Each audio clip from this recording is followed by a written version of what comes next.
Yeah. Welcome to another episode of Pels of the Blend. It's your boy A. Davis. I got my dog with me again, making another appearance on Pels of the Blend. I got my boy Chedda Chaz in the building. Oh, appreciate it. Thanks for having me on. Absolutely, bro. Listen, man, you the hardest working man in the Pelican space right now. My dog dropping. You heard me. Got the interview. First off, the interview with Dyson, elite, bro.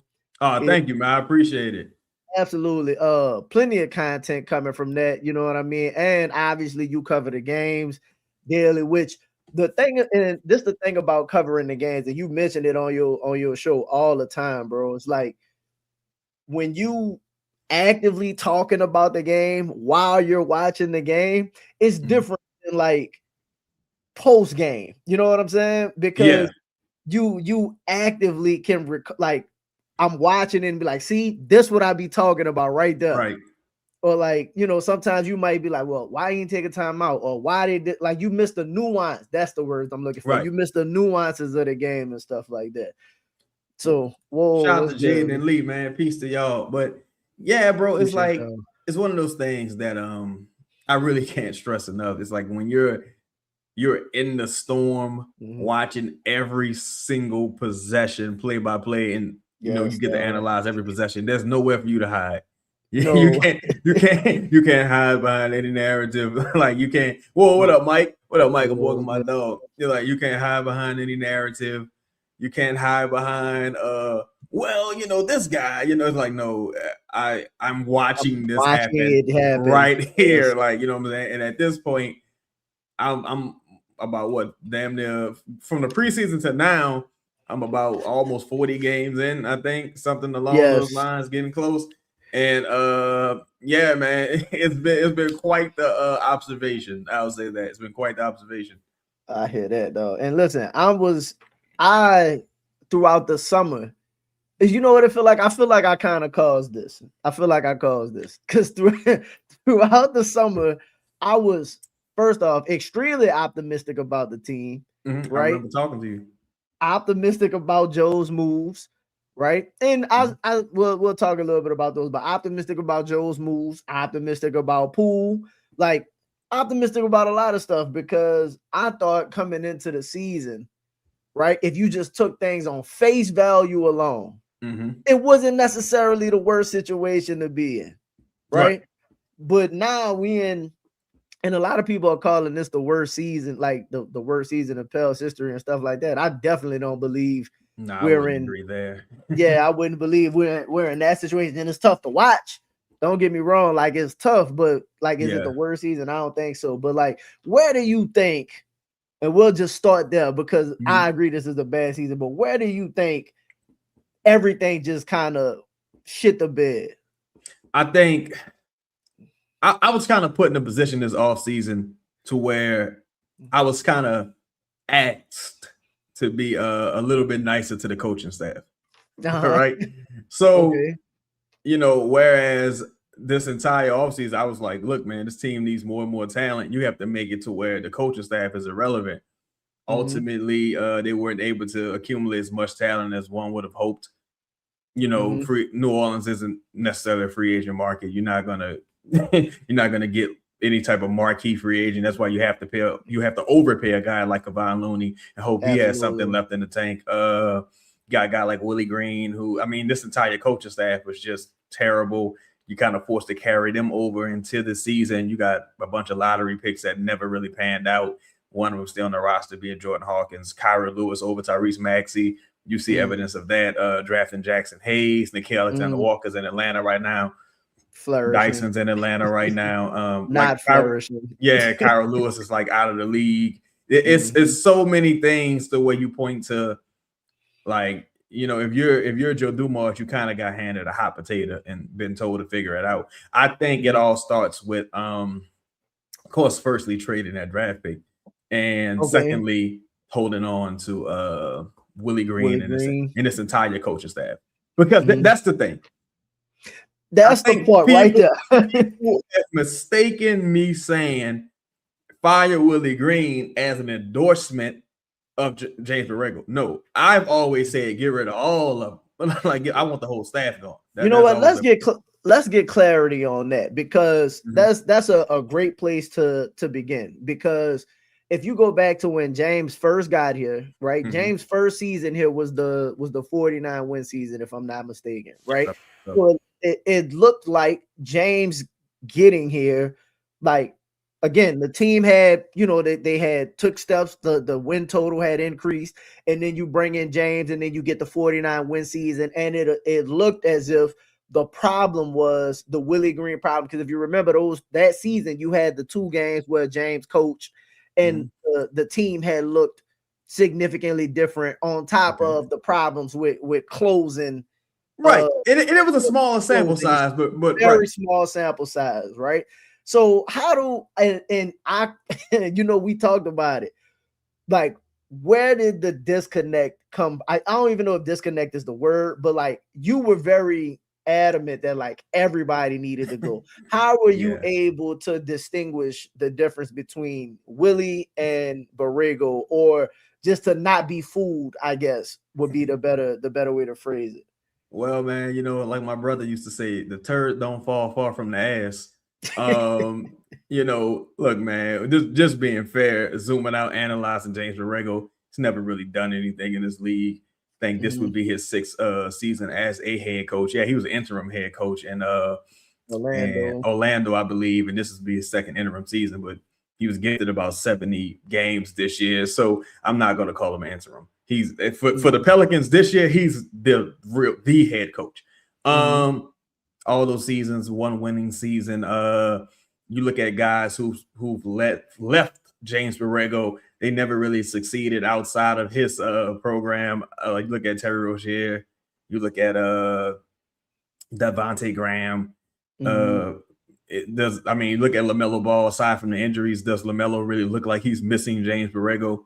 Not really. When he's healthy, no. Like, you know what I'm saying? And I just think, I just think he's a bottom tier coach. I think the staff, just based on some intimate knowledge I have about some of the guys, some of the relationships. I had someone who works with some of the players on the team tell me there's no one on the staff worth keeping. And I've been told this several times. And I also been told that James Borrego was very fond of this staff. So and I was told that a couple years ago. So I'm like, that makes me question. No, it might have been last season. I think I was told that either last season or the season before last. So he did say that in one of his interviews as soon as he took over the job, that he did like the guys that were on the staff with him. And that was, for me, that was a question that I had, because I was like, okay, let's say that this season is, hey, these aren't my guys, right? Like, if you James, you could say that, like, I ain't hiring none of these people. This ain't my staff, yada yada. And obviously you don't publicly throw anybody under the bus, right? Like, you don't just come out and say, I hate these guys. So I get that part of it too. But at the same time, it's kind of like, if you give the endorsement, then it's kind of like all of y'all should be held accountable for what's going on, right? And also, I mean, look, man, you campaigned for this job. You went through a few back channels to try to, get people to advocate for you to get this job. You cozied up to Griff. You cozied up to Mickey Loomis. You wanted this job. This wasn't something that was thrown in your lap. You know what I'm saying? You wasn't tossed a hand grenade. You campaigned for this job. And when you campaign, sometimes you get elected. And now it's time for you to show up and do your job. Also, I take into account that there isn't as much turnover. I think people are being intellectually dishonest when they talk about how Joe Dumars built this team or built this roster. There hasn't been as much turnover as people would like to think, because, dude, Casey Hill, if I'm not mistaken, he's a carryover from the Stan Van Gundy. He's been here for a long time. He's been for a very long time. Collins has been here for a long time at this point. Since Griff got here, I think. Aaron Miles has been here for a while at this point. Borrego, this is his 3rd season here at this point. These guys have been here for a while at this stage. Like, they've been here for quite some time at this stage. Even Greg Monroe was brought over last season, if I'm not mistaken. I think Jody Meeks might have been brought in last season. Jody Meeks was here, I think, last season or something like that. Yeah, so it's like, it's just a carryover, like, to where this isn't something Joe Dumars or Troy Weaver put together. Yeah, but just Corey Brewer, he's been here for quite some time at this Mhm. stage. So, Yeah. it's just Corey's still hooping, dog. Like, you can yeah, see in the big just- three. Shout out to Ice Cube in the big three. It's just a carryover of a bad product. And I didn't personally expect anything to change once Borrego got the reins personally. So you think so? Here's the thing, and this is where I guess a lot of people are torn. So when you start talking about like the Willie Green era and the James Borrego era, both eras, if you think, and Willie Green obviously had a longer tenure, right, than James in this situation, but of course, yep. Borrego's time is injury filled, just like Willie Green's time was injury filled. You know what I mean? So it's kind of like they're both, in my opinion, they're both handling similar circumstances. This is a little different because I guess you could say Willie had CJ, who was a more professional player. You know what I mean? Was gonna show up, play his games and stuff like that. So like right now, you might be missing a CJ type player.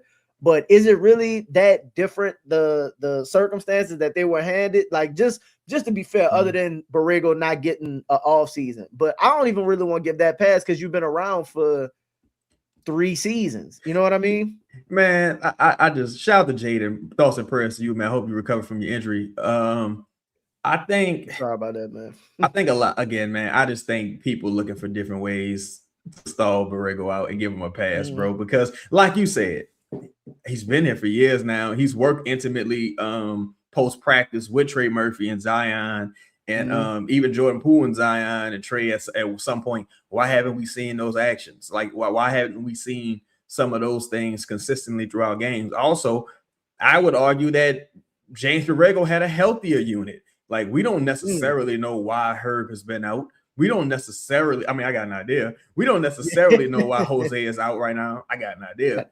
Right. I mean, if you're James Borrego, you got 16, 17 games of Zion in a row, something along those lines, something that Willie Green's probably never had. Jordan's been back. Trey Murphy's been back pretty consistently this year. You've had, you've had your core guys. You had your core guys, sans DeJounte, and Willie Green didn't have DeJounte neither. So I think, and it's not necessarily a talent issue in my estimation, because that would point to the injuries. Like, we're so shorthanded, that's why we're getting beat. And it's like, I think that was last year's excuse for sure. Yeah. Like last year's excuse, right? Because you had injuries as soon as the first game with DeJounte. Zion missed the first game, right?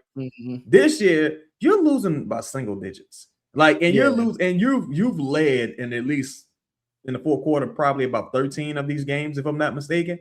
In the fourth quarter, of games this year. I'm not sorry to cut you off. No, go ahead. When you could tell they quit on Willie early, right? And they just started getting blasted in the Willie Green games. So aside, if you take those games out, right?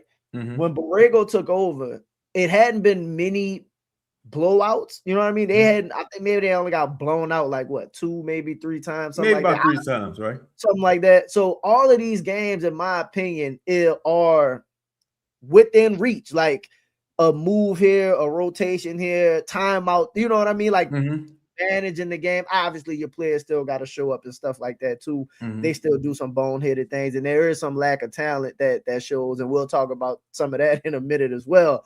But a lot of these, like, do you give Borrego, and I guess this is a question too. Do you give Borrego benefit for the team not getting blown out at least, or just competing, or like how do you weigh that? I think the idea that Willie Green, I'm not saying you're saying this, but I'm saying I've heard this sentiment echoed several times. It's like, I think the idea that Willie Green was just getting blown out by 30 it's not true, right? I'm not saying you saying that. Think about the first game versus Memphis, right? You got to win that. Yeah, you led by double digits. You lost that game. This is Willie Green. San Antonio, you led. Zion hits the game winner. Trey goes under the screen. You give up like you lose that game in overtime. The Clippers game, Kawhi comes down, travels, hits a game winner, 2-pointer. There's been even the Boston Celtics game when you battle you back. down, you got it to a 5-point game or 9-point game in the fourth quarter. You give up a 30 to something run in the fourth, but right. the game is close in the fourth quarter. Right. These are winnable, manageable games, right? Yeah. So, Yeah. like, just if I could read off a couple of these, right? The largest blowouts I think people point to is that collapse in the fourth quarter versus Celtics, the Nuggets game, and the Thunder game, right? And the Suns game where they got blown out as well. But you take into account Willie Green was 2-10 when he left. But James Borrego is about 8 in got to be like 25 at this point, something along those lines. I don't even know the Pelicans record offhand right now, right? But well, he was. They like, I told you, I got him finishing January. They won't get another win in January. Let me see. Just for the sake of clarity, so James Borrego is 8-25, right? He's 8-25. So and he's had some 30-point blowouts as well. To me, it doesn't matter how you lose. You can lose by an inch, you can lose by a mile. You're losing, right? And you're also losing winnable games. I think people tried to move the goalposts, right? I remember, shout out to Fletcher Mackel. I remember people like Fletcher Mackel saying things like, oh, well, James Borrego was the coach of this team when they won 49 games. They probably would have won 50 plus games. And it's like, okay, keep that same energy now, right? Let's keep that same energy now when we talk about fourth quarter collapses, when we talk about blowing double-digit leads, because the numbers are shockingly similar. And even, and I'll close on this point, the talking points are the same. Play with force, play with pace, play violently, the human element, resiliency, all the same buzzwords. It's the issues are systemic. It's a system. The issues are systemic, in my opinion.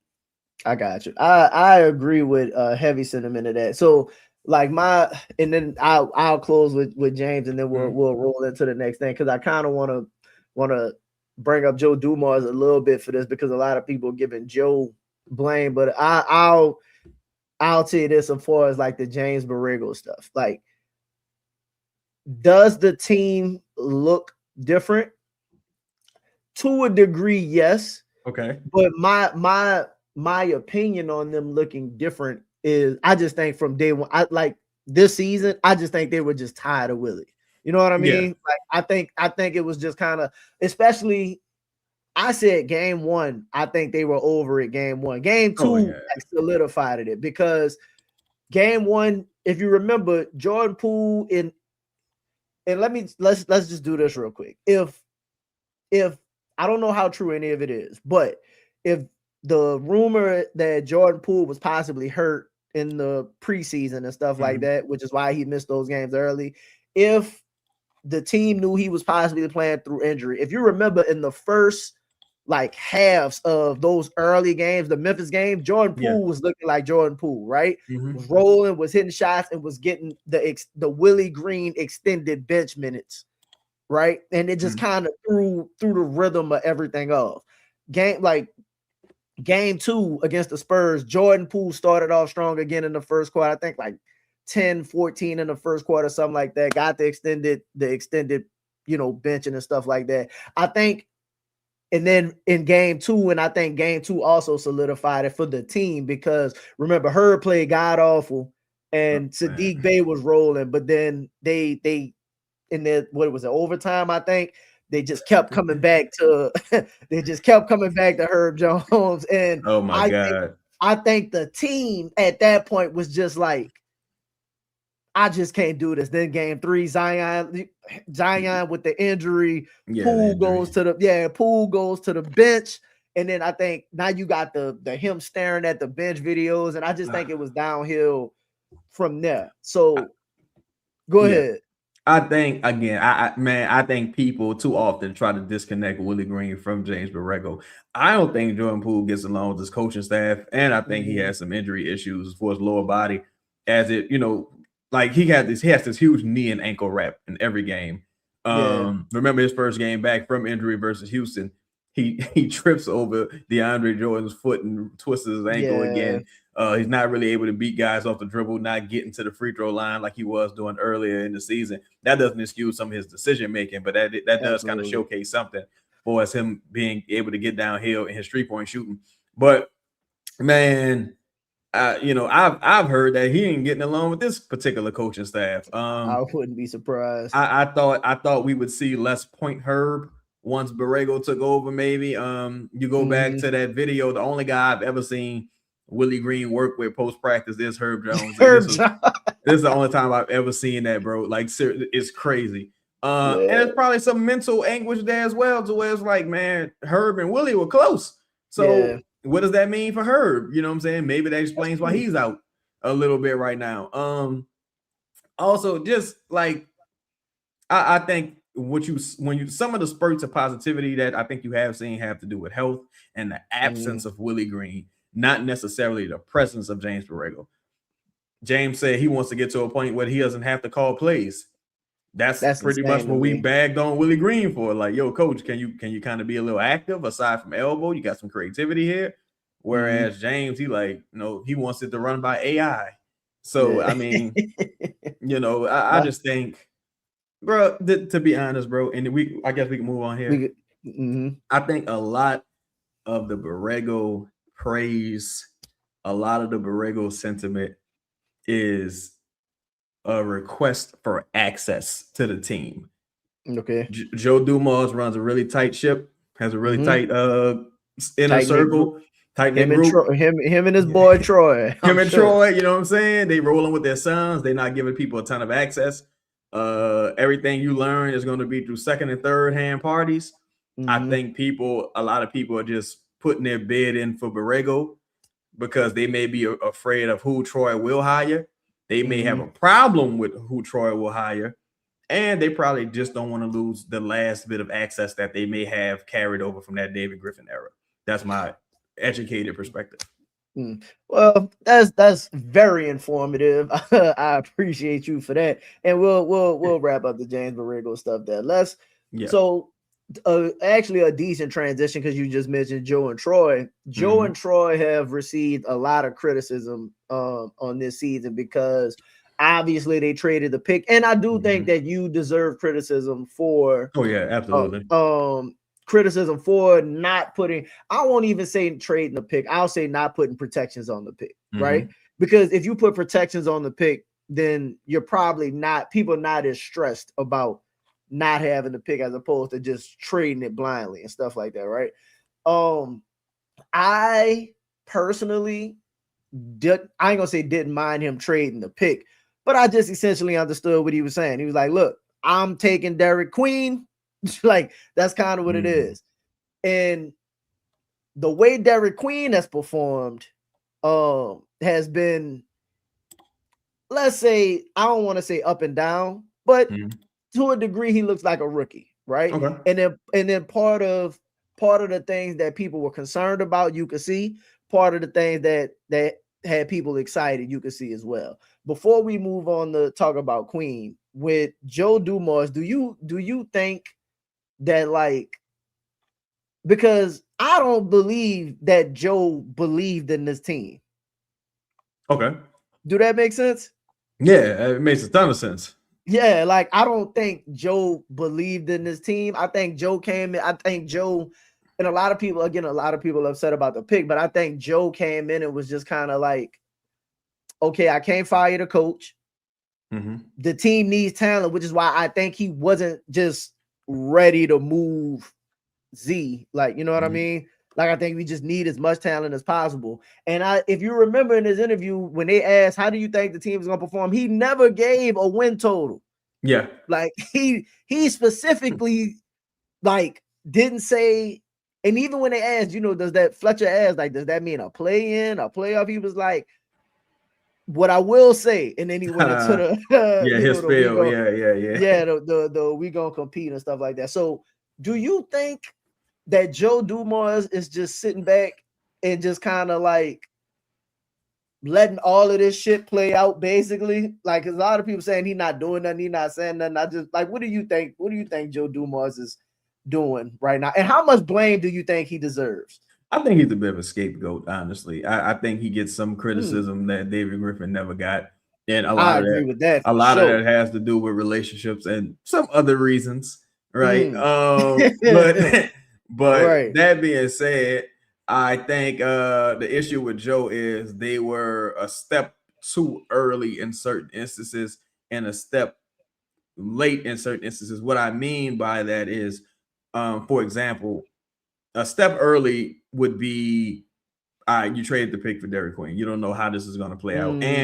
And you gave an extension to Herb Jones, who's put forward probably his worst basketball season thus far in his career, when you didn't necessarily have to extend him. So those are steps that look a bit early. Now, there's an interpretation that he might have made a wrong move with the Jordan Poole thing. But again, you're talking about the stress assets. You weren't getting Trae Young for CJ McCollum in the offseason. That wasn't a possibility. Trae Young was not available in the offseason. Yeah, especially not at that value. It just wasn't going to happen.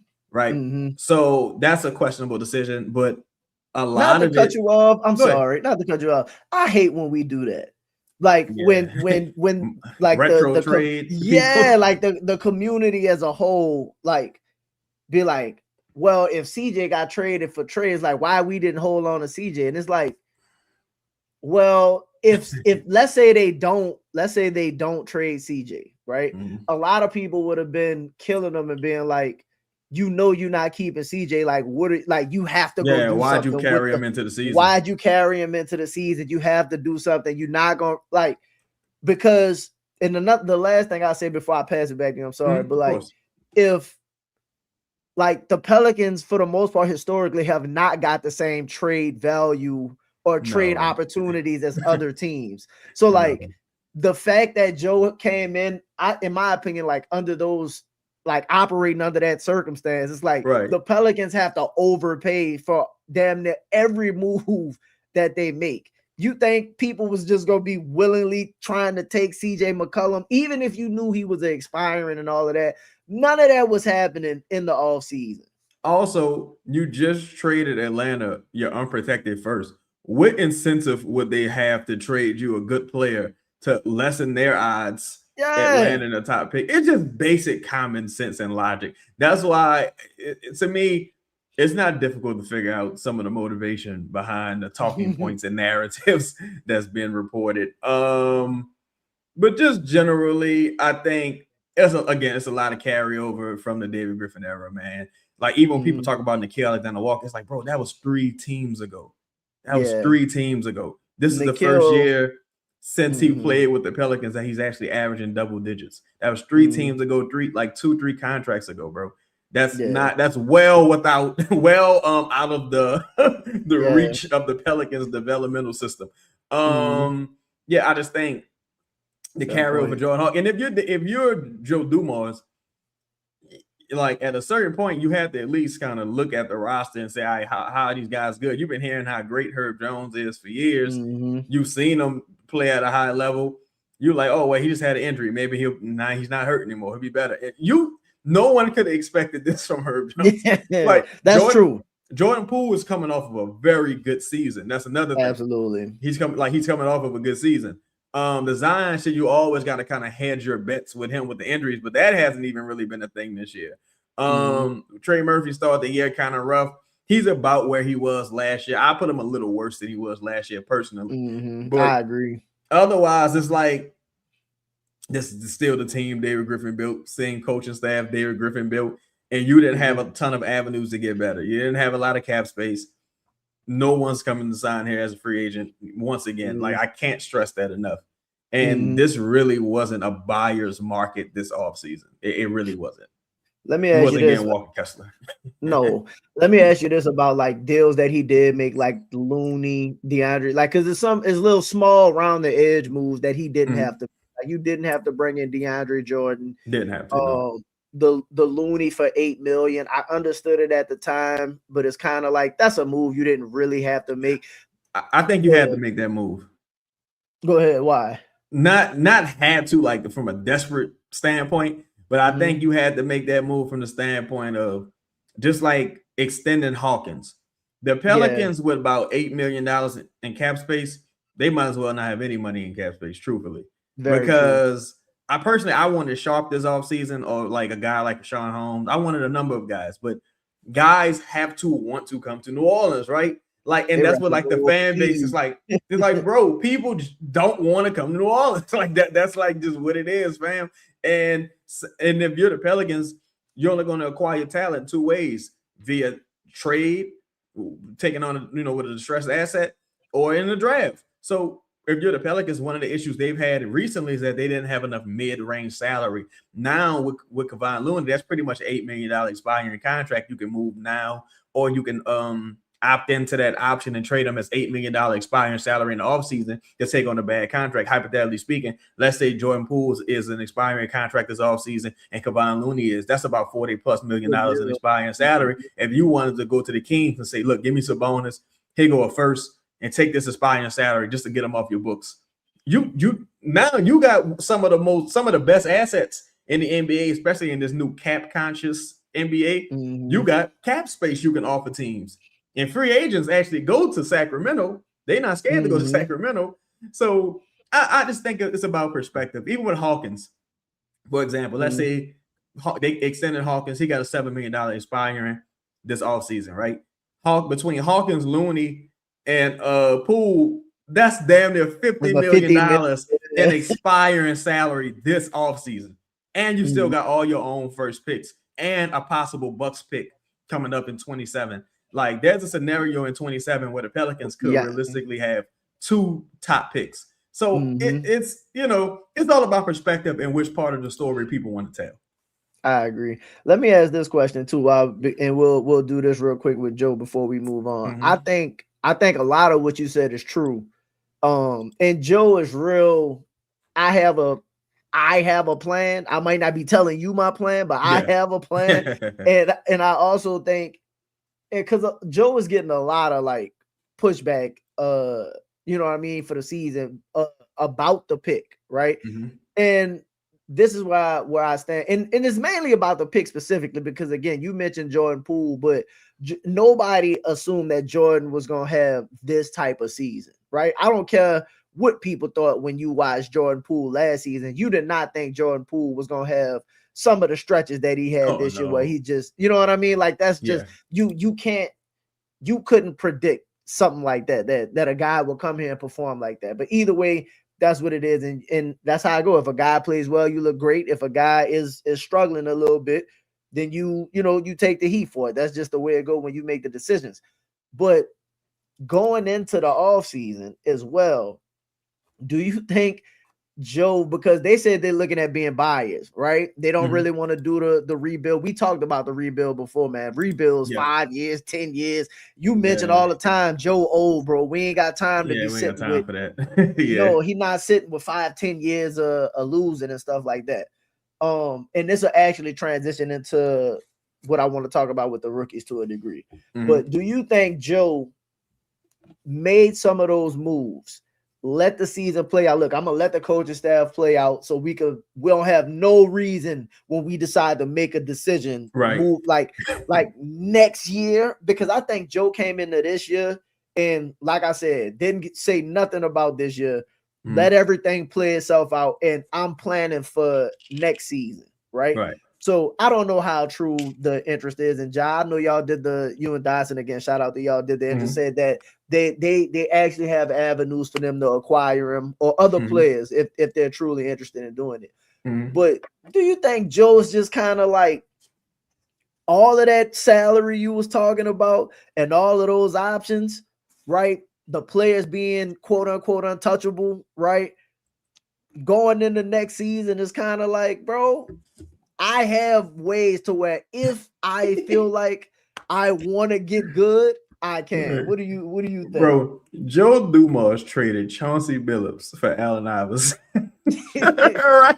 Joe Dumars, like, this is enough. I'm out of here. Like, Joe, I don't think nobody untouchable. And I think the media misrepresented that statement, that Chris Haynes tweet, because he never said they was untouchable. He said they just wasn't gonna trade him. Yeah, because they ain't getting the offers that they looking for. If they get the offers, them dudes is gone. Like, that's what basically what it boils down to. And that doesn't necessarily mean a rebuild. I don't think New Orleans could survive a 5-6 year rebuild, truthfully, because the rookies playing now, ain't that what people want? They want to see the rookies play, right? The arena's empty. The team not going to be good when the rookies play. So the arena is going to stay empty. People are lying to themselves. People want to win. People lying. Like, people are lying to themselves. The media is lying. That's not what you want. You want to win. You want to win now. It's okay to be honest, right?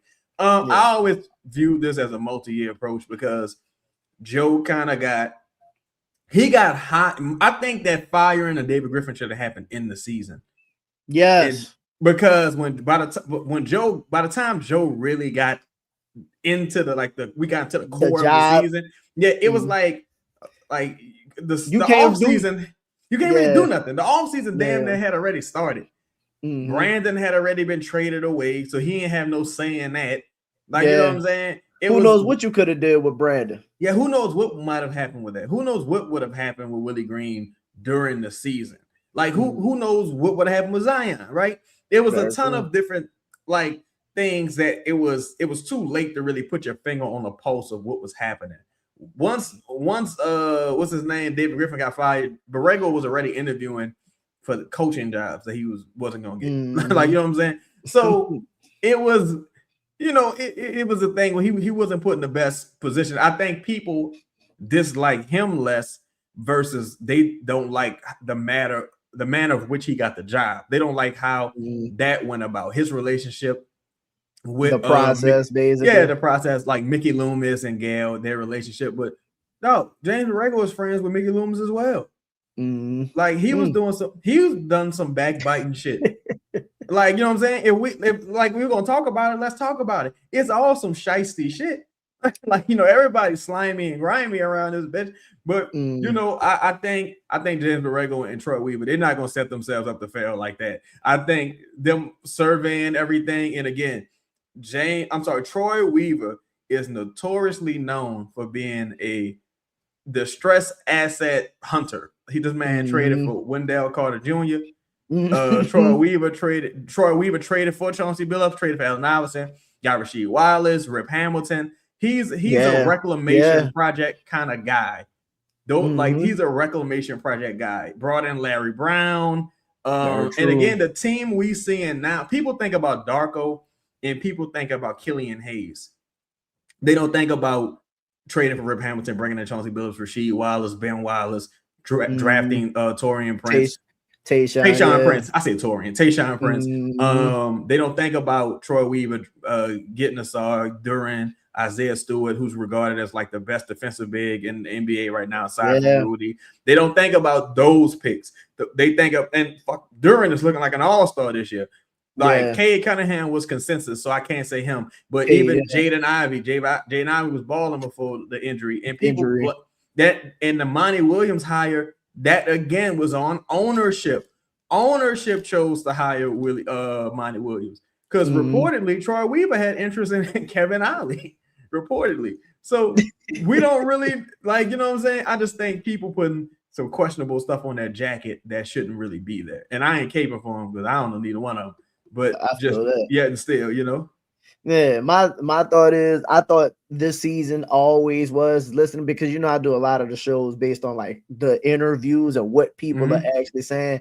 Man, I always believe that Joe came into this season and he literally told you, I'm just here to talk and see what anybody want to do. And if they ask if you ask for a trade, we'll find your way out of here. If you want I believe that like Joe too old to I'm not saying that he's not lying to the media. He ain't got time to play around, basically. Basically. So I think he came into this season and was like, I'm evaluating everything. I'm gonna sit back, watch, and I keep saying this, like he gonna let everybody bury themselves and then go into next season, which is why you hit him being like, no, I'm not trading. I'm like, yes, if you offer me what I want for him, I'm gonna give you away. But we already hurting on talent. Why would I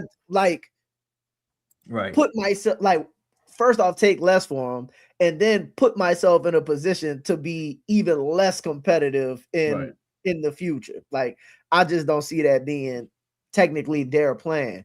With that being said, I do think they went. I think they did like both of the rookies, right? Because we'll transition into the rookies and how they performing and how that's having an effect on the season. But I think they did like both of the rookies. Obviously, they love Queen, right? But I don't think they love Queen enough to take him over Jeremiah, right? Because everybody was like, why didn't they take Queen at 7? You could have just took Queen.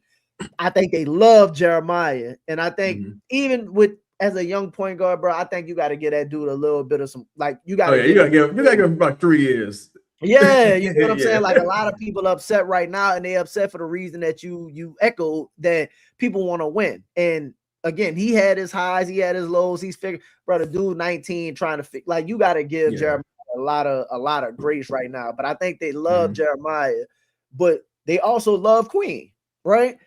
But I think because the thought was going into, let's say, next season, not this season, but going into next season, we might actually try and do something once we see what we got. I think they view Queen and Fears more as supplementary talented pieces as opposed to core pieces right away. And they'll have time to possibly find the future pieces if like Trey don't work out, if Herb or Z or whatever don't work out. Do that make sense? Yeah, it makes total sense, because that's kind of how I feel. I think today, if you were to try to choose between the two, who was a more foundational piece, I would argue Fez is like more of the foundational piece, whereas Derek Queen is more so just a really cool, talented player, or just an interesting player. I think again, the Pelicans, especially in their front court being as shallow as it is, I think they needed some talent that possibly could contribute right away.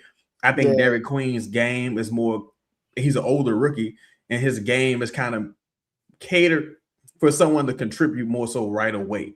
Yeah. Right. I don't think the upside is tremendous, but I think the floor is kind of like relatively high for a younger guy. Like, you're not talking about Derek Queen being ready on his second contract like you're talking about Fears. Derek Queen is more or less who he's going to be right now.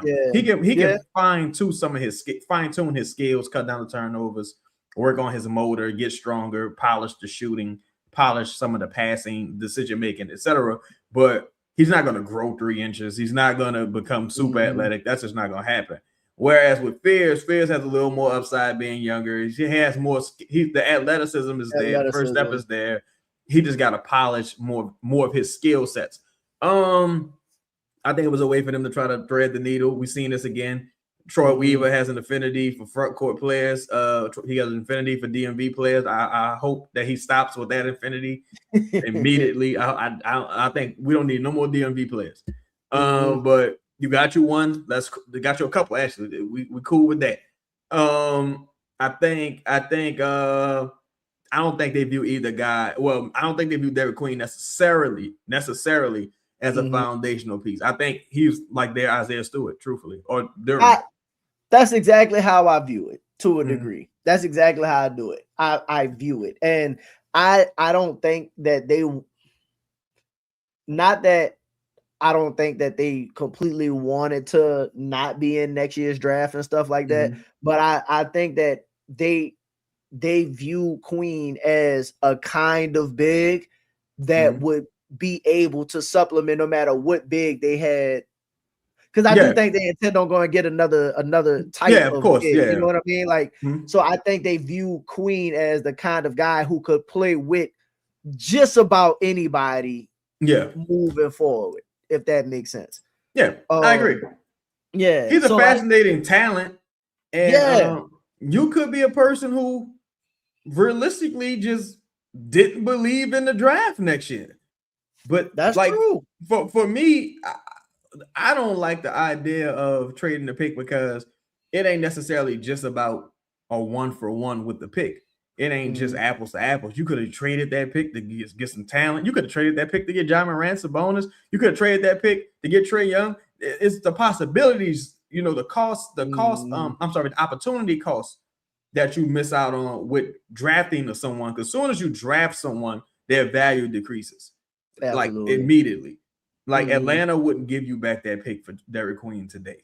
Atlanta can't even get rid of Ricoche. To be Yeah, he like you was know the what I'm number one saying? pick in the draft, and Look, nobody wants it. now that's regarded as a meh type draft, right? Or even like Alex R. He wasn't like, people don't love him. I'm a fan of Alex R. Yeah. But yet and still, it's like, you think nobody probably giving you that. They wouldn't trade that first for Alex R today. No, You know what I'm saying? absolutely not. That's just the nature of the business. Yeah.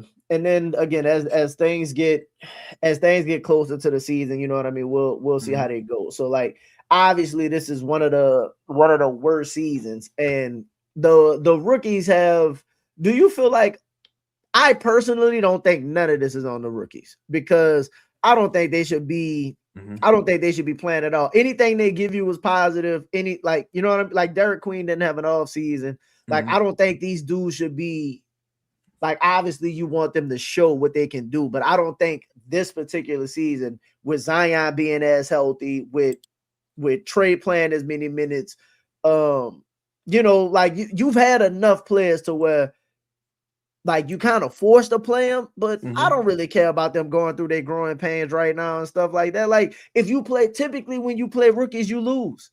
Yeah, like that's just the nature of what happens when you play a significant, like, rookie. yeah. Significant Aside player. from like Memphis or something like that, Yeah, where they supplemented by a bunch of but veterans.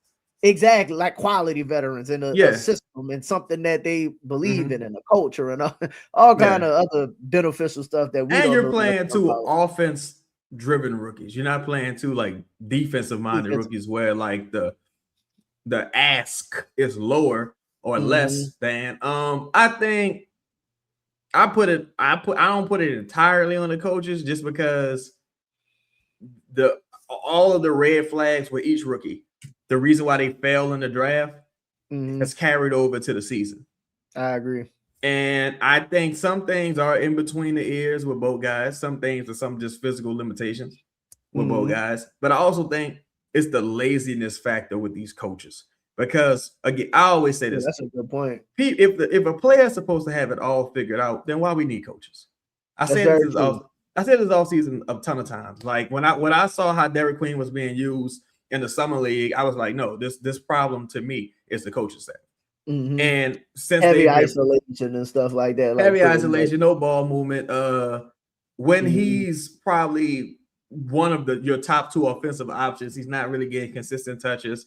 I think his best utilization is going to have to be like Draymond Green, personally. But I think he's going to have to be a pass first player. But let me ask you this. I'm sorry, not to cut you off. I just thought about it. Do you see Queen post up often? No, I don't. But I think I know why. The strength, the physics. I don't think he has strong legs. I think his legs are weak. Because I always wonder, just like as you, and like I do this a lot when we typically have, like, you'll say something and then I'll start going through the games and I'll start thinking about it, and it's like, because you mentioned the coaches being lazy. Borrego is touted as a heavy offensive guy, right? And it's like, you really only see Queen operate, or at least try to operate, in the same space, kind of like high post, top of the key. Yeah, top of the key, yeah. Kind of stuff. And it's like, with that passing ability, why not give it to him on the block? Or like, and not saying that he could do much with it, but like, at least. They may not trust they may not think he'll warrant a double team anyway. They probably don't trust the shooting. And they respect his passing anyway, though. Yeah, I think they respect his passing probably more from top of the key, mainly because, man, I saw Derek Queen. Derek Queen couldn't back down Tim Hardaway Jr. He couldn't back down Cam Thomas. Derek Queen, he is a face to the basket guy, right? Yeah, and that's a tough part. They're playing more to his strength, you think? Right, because he's a guy, he can only score in a number of ways as it currently stands. He's gonna have to work with Andre Miller or somebody, like, if he want to really refine his back to the basket game and strengthen his legs. But I don't think this offense has a ton of creativity either. Like, you know what I'm saying? You don't really see the two-man action between Zion and Derek Queen. I think those alleys, they're just backdoor cuts. He's at the top of the key. This is not some like mind-blowing ingenuity just because we haven't seen a ton of it.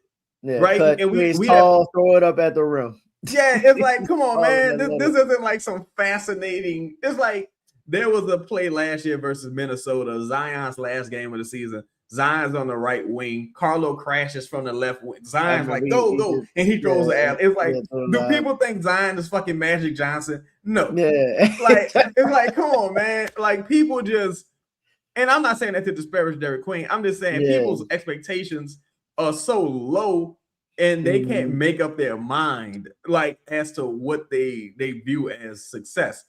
But I blame a lot of it on the coaches because I see a lot of bad habits starting to linger and they're starting to pick up bad habits. That even the veterans too. And I think the only common denominator is the coaches. So Chaz, you going into this off season, right? As like not even the off season, trade deadline is coming up. We are like, do you think we're on two different timelines right now? You think I know you said they threading the needle. Like, what do you think they stand as far as like the timeline perspective? Because a lot of people like we're on two different timelines again. I don't really view it as two different timelines, to be honest. I think you're having a terrible season right now, but I think I think what how do you see it? You think they're viewing it as long term or short term? I think they're viewing this in the short term because I don't necessarily think they have a foundational like because even let's say, for example, if everything goes right with Jeremiah Fitz, you're talking about at least going into the second contract. Yeah. With like rookies typically aren't producing at a high level unless they just super duper talented. They aren't like Keontae George. Keontae George last year is not the guy he is this year. It's still year 3. Yeah, and it's still year 3. So you're talking about but before the Jazz ready to do something, you're talking about he's probably going to be on his second contract. It's gonna probably be, to be honest, that's a perfect example using the Jazz. Like it's gonna probably be year 5 of Keontae and year 3 of Ace. And it's not even gonna be Keontae, it's gonna be Ace that's gonna have to be. Yeah, he gonna take the leap. Yeah, Ace gonna take the leap, and then they're gonna be like, oh, you got Keontae and Ace ready. Now you got an opportunity. I think this is not an Anthony Davis situation here. You don't know who Derek Queen or what Jeremiah Fitz are. Like, you know what I'm saying? This ain't even a Zion situation. So they just fan out. It's like super like, oh my God, these guys are great. It's not that right at this stage. So I think at minimum next year is a gap year. So that neutralizes the whole long-term build. And again, this man 60 plus years old, Gal is in her 70s, I believe. They were struggling to sell tickets this offseason. You would have to land the number 1, number 2 pick for people to like flood that arena. People aren't going to that game. I mean, those games. The people want to make money. People want to possibly get a playoff gate. You're Troy Weaver. If you fail here, you might never get another executive job again. And Troy, you gave up your cozy job and you gave up the good job. Well, Troy Weaver, he was like what? Some kind of senior advisor in Washington in your hometown. Yeah, I'm talking about Joe. Joe left. You was in New York chilling. Man, nobody. Man, them dudes not trying to rebuild nothing. But I don't think you're on two timelines because, again, this ain't the Spurs bringing in De'Aaron Fox. That's a team on two timelines because you got Wemby, Dylan Harper, and Castle on one timeline, and you got a dude knocking on 30. Yeah, that's two timelines. With the Pelicans, Harrison Barnes over there and whatnot. Yeah, like bro, but you know, no disrespect. Herb 27, right? Yeah, Derek Queen 21, like Zion 25. Trey, I think just turned 25. Them two is kind of like more like that group right there is kind of like makes sense. The outlier is probably Fears, who's still a teenager. It ain't like you got like all this youth on the roster. You got all these high upside young players. You got to hit in the draft again before you even know what timeline you're on. I agree. Because again, bro, people think shit work one way. People think, well, we're gonna get a top pick and we're gonna just be good.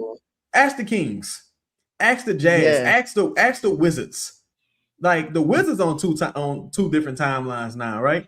But they was tanking and still traded for Trey. They're like, look, it's enough losers. We tired. We got to go do something. We Like, got to be competitive at least. Right. We want this team to stay in DC. Yeah. Right. So yeah, I think the 2 timeline narrative is just I think it's propaganda. I agree to a degree because yes, I understand the pick, but the reason I'm not so upset about the pick, and I get where you come from with like just what you could like, for example, when the Lakers got the number 4 pick, they used the number 4 pick, BI and all of them, and they traded for Anthony Davis to go with LeBron, got a championship. The Celtics years ago when they had I think it was for Tatum. The 4 pick. Well, no, not even that. The KG deal. Oh yeah. In the draft, traded for KG. You know what I mean? Like it's been plenty of teams that's like have been ready to compete. Will use that pick. Be like Golden State to a degree. Like they honestly just weren't smart and they drafted as opposed to go and get somebody with their picks. Not to cut you off. I'm sorry. I think people have to view this. I mean, I know they won't because again, it's some reasons why people are saying the things they're saying.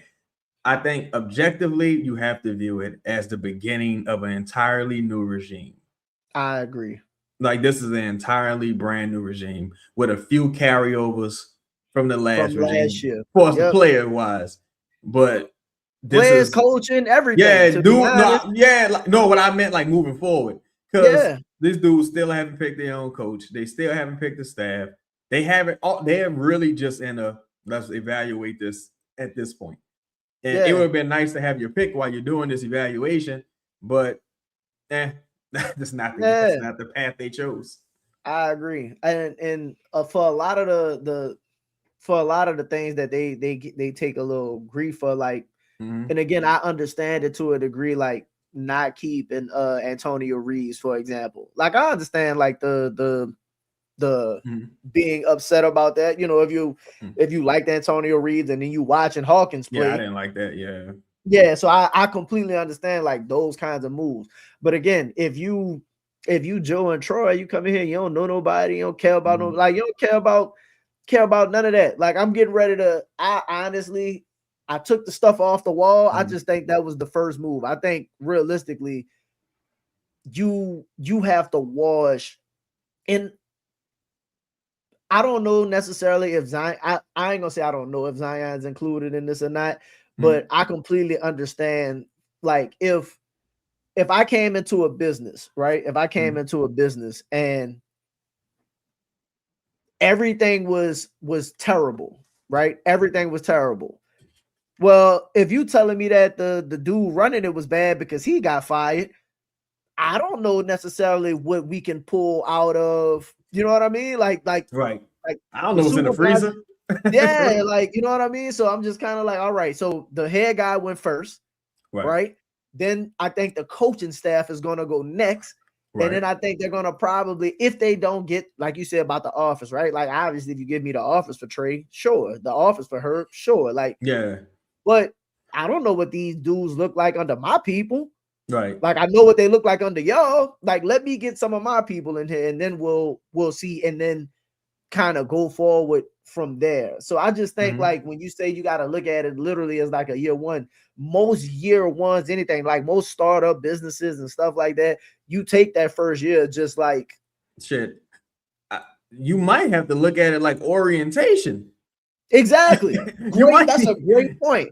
You might be looking at this like orientation, bro, because truthfully, if ownership really just didn't want to remove Willie Green and it's like, well, fuck Borrego, he's the devil, you know, who am I turning it over to Casey Hill? So it's like, damn, like you kind of tied my hands here, right? Again, DeJounte is hurt. I didn't trade for DeJounte. Yeah. That's on y'all. Like y'all did that. Yeah. Like, you know what I'm saying? Herb's not playing well. It's like, fuck, y'all told me this guy was awesome. Like, you know what I'm saying? Jordan Poole, well, he played well last year. Like, you know, so I think everything will be, I don't think year one starts until after the trade deadline. Okay. Do you after the trade deadline? At this point, do you think they make a move? I agree with the after the trade deadline portion because I don't know if they make a move at the trade deadline. I thought they make like round the edges kind of move, I would be Mhm. shocked if they make the Ja Morant type deal. I just don't see him doing it. It wouldn't shock me. I would be shocked if they was able to. Okay, I would be shocked if they were able to land the deal.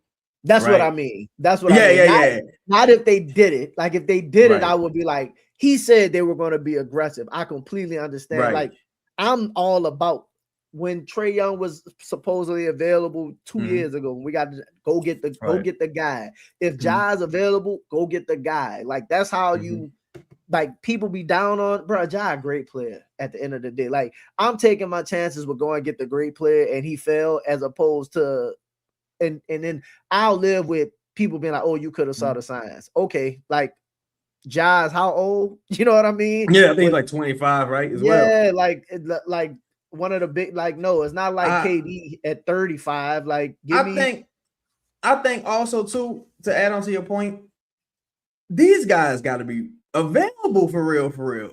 Like yeah. Ja has to realist. Like Trae Young wasn't really available until now. Mhm.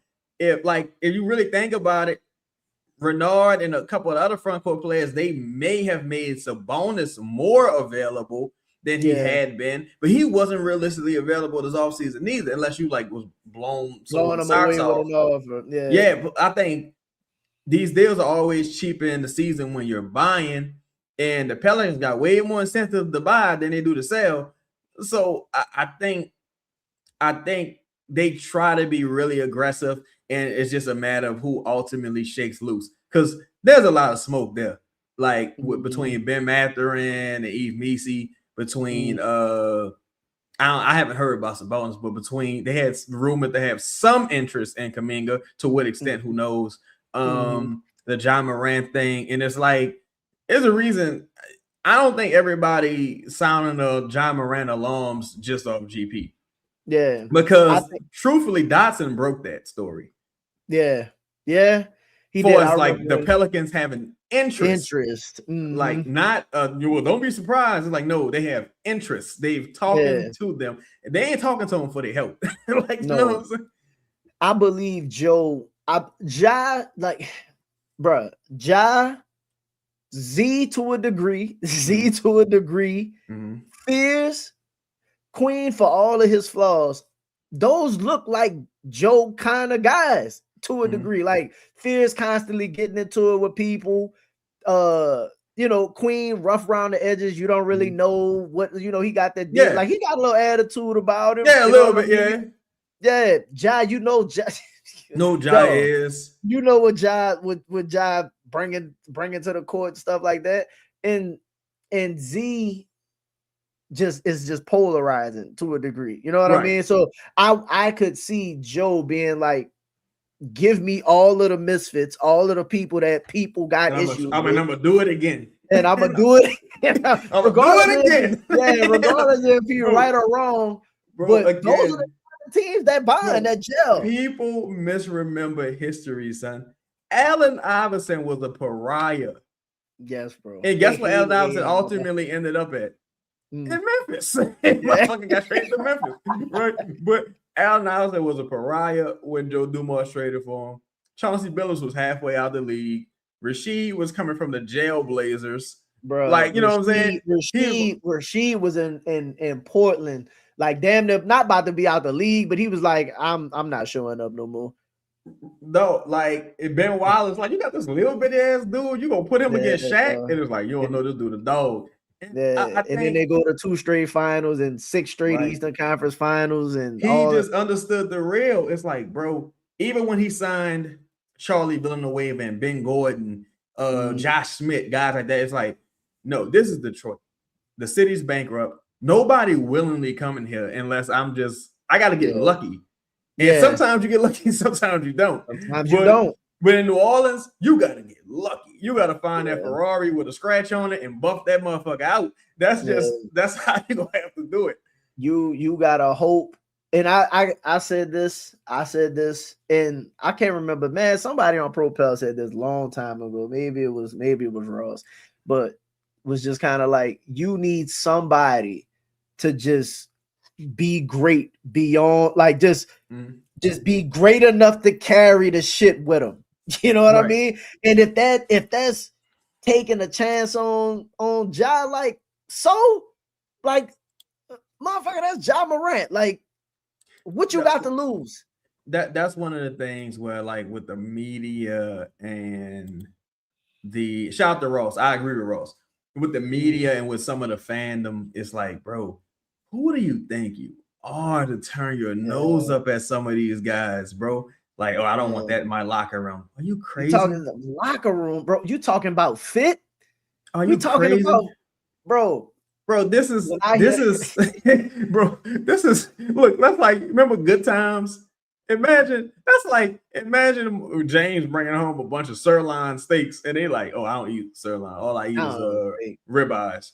Yeah, like, we in the projects. Yeah, you better eat this shit. Are you crazy? We doing bad. If you gotta, look, DeMarcus Cousins, there were people say, I don't like that guy's attitude, and it's like, man, you're a loser. Yeah, and then he out here and then when he get here and start getting 40, 20, and 15, it was like, we had a chance to win. Right. Like, exactly. Bro, like, and I don't mean no disrespect to this guy. I heard somebody say today, like, man, this really shows how important Jose is to this team. Like, brother, Jose was playing when they were losing all these games. You need some guys. You need some dudes around here. Like, you know what I'm saying? People delusional, bro. That's like me. I don't know none of these players on a personal level. I know some of their people, but I don't know them. I don't care who name on the back of their jersey. I just want to win. You know what I'm saying? That's why that was my philosophy. I just come to the point where, like, not that, and I like Jose a lot, but like, not that if Jose, respectfully to Jose, if Jose is the difference between winning and losing, you wouldn't like that's just what it boils down to. Like, if it can't, like, man, if only we had Jose tonight, then it's kind of like, nah, bro. Like, nah, we gotta do a lot more, more than that. I want to ask you something, right, about the Herb situation. Now, mind you, I heard that same narrative with Herb. Like, man, you can see they missing Herb out there. It's like, brother, Herb came back for the Lakers game, had 3 points, went 1 for 9, had one of the worst fourth quarters imaginable. Probably cost you the game, honestly. And right back hurt. Right? So I think he missed like 14 of the last 15 games, something crazy. Something like that, yeah. Now my theory is, I think Herb and his people put in a stealth request. Yeah, I think Joe and them trying to honor that request, but they also like, we ain't gotta trade you because they ain't like you was playing well. If the offer ain't there, we're gonna reconvene in the offseason. Because at this point, you're talking about maybe 2 ugly firsts versus maybe you get a good first in the offseason, because a team like the Wizards might think they can do something in the East. But you're gonna need somebody for Trey. Yeah, like, I think, like, with Herb. No, I meant more so with Herb. No, I meant Trae Young. I meant, like, Trae Young. Pair somebody with Trae Young, right? Trae Young, yeah. So, do you think potentially, with the rumor that the Lakers are looking to trade that 32nd pick to get multiple first, a la the Houston Rockets and San Antonio Spurs, a la the Phoenix Suns and the Rockets, rather, do you think there's some merit to maybe Herb could be sitting because of the Kevin O'Connor report? To a degree, yes, and this is why. So I like to, like, pay attention. Oh, I'm sorry. Last thing. I'm sorry. No, go ahead.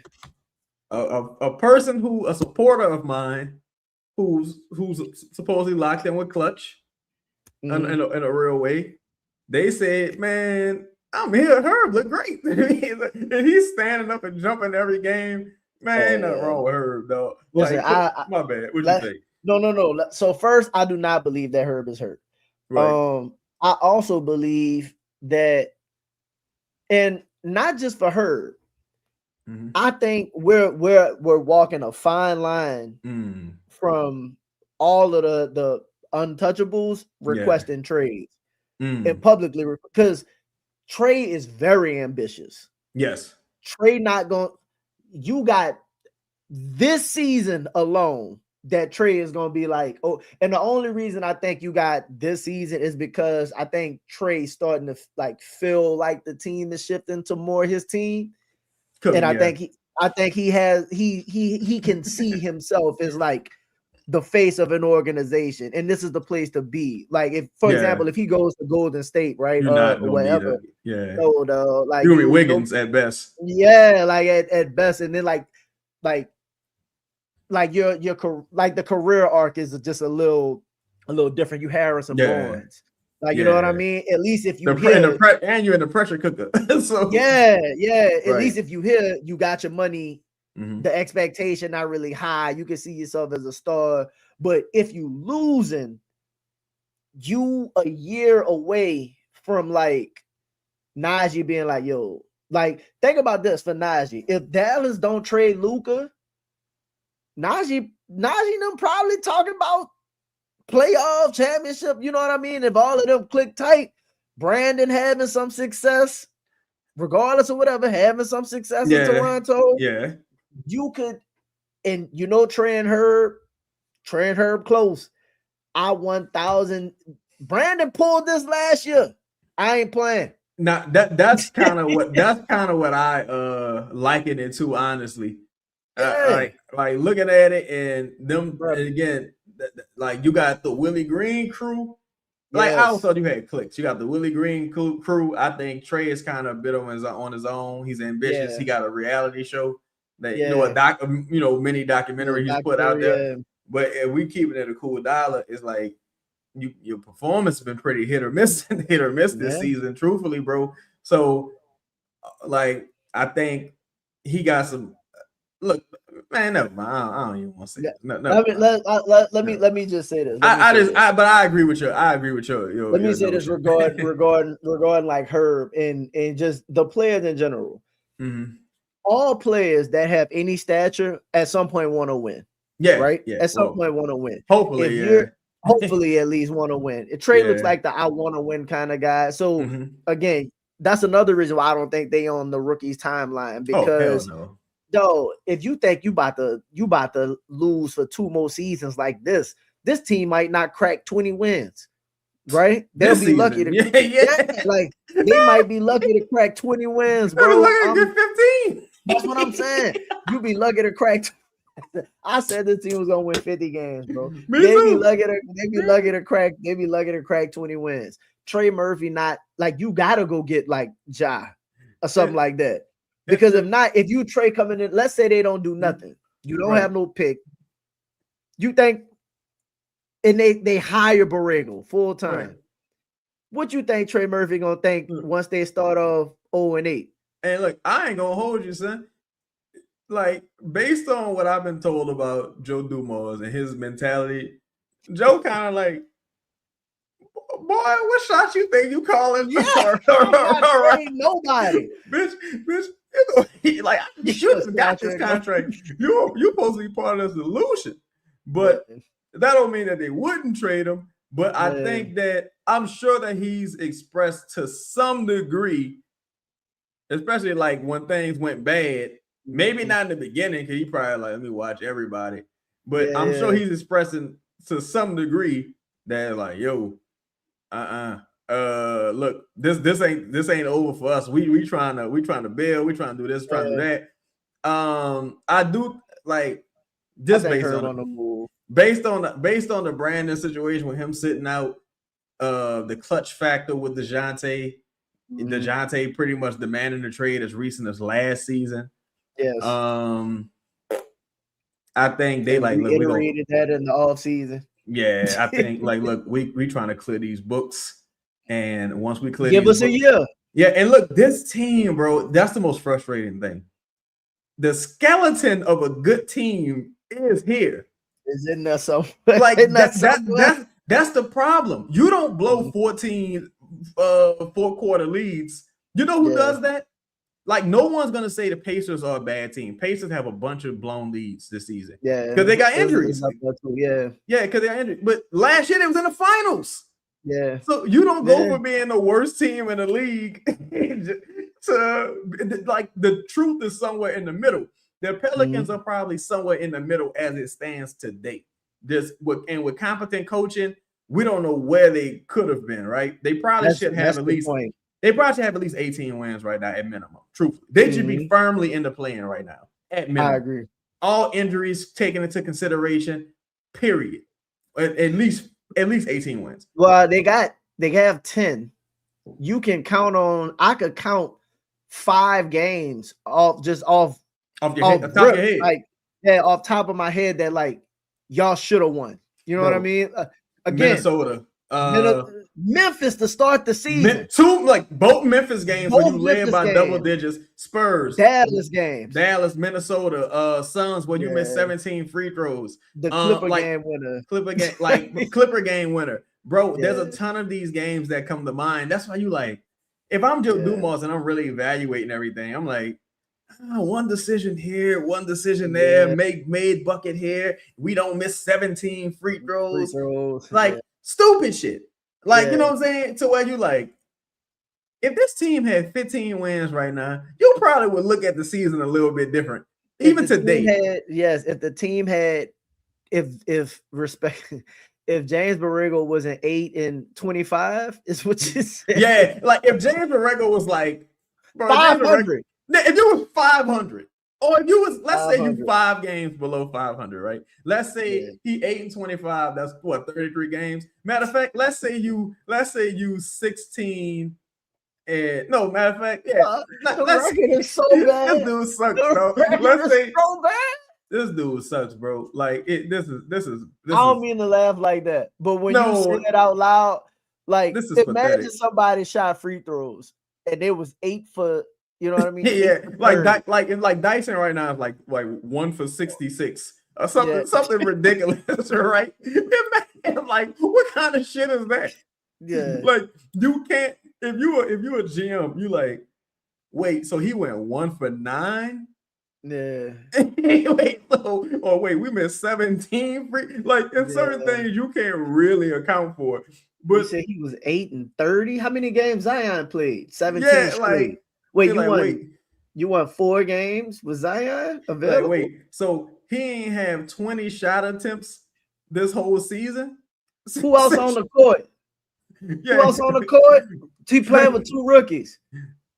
Like, you got 2 rookies out there and can't shoot the ball 20 times? I don't know, bro. Like, it's so many things. Like, so wait, who's your go-to guy?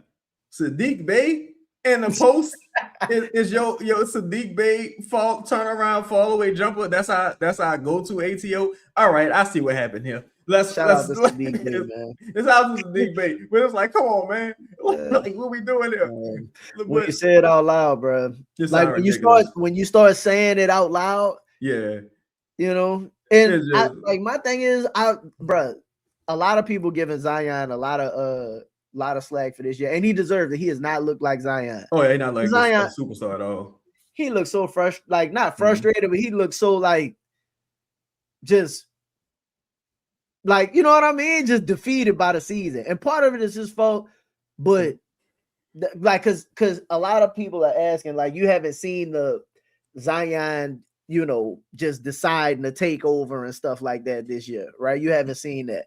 Part of my thought is, and this is I'm not defending Z with this, but this is, I truly believe this, like, because I think a lot of this going on when you're in a losing situation, I think part of it is just kind of like, dog, I'm just trying to finish the season healthy, bro. Right. Like I'm trying to hit this 65 games. I'm trying to hit these games. I'm trying to get my bread, though. Right. I'm being honest, right? Because I got to get this money. Right. Like, they got Z playing back to backs. Do you know he had that 32-minute mark? Like, no, I'm not turning nothing on, because if we look a certain way, they might shut me down.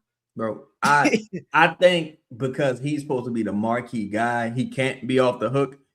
But I will also say, of all the seasons, aside from the rookie season, because I think the rookie season was kind of like some weird shit with him, Aaron Nelson, and Griff. It was kind of weird.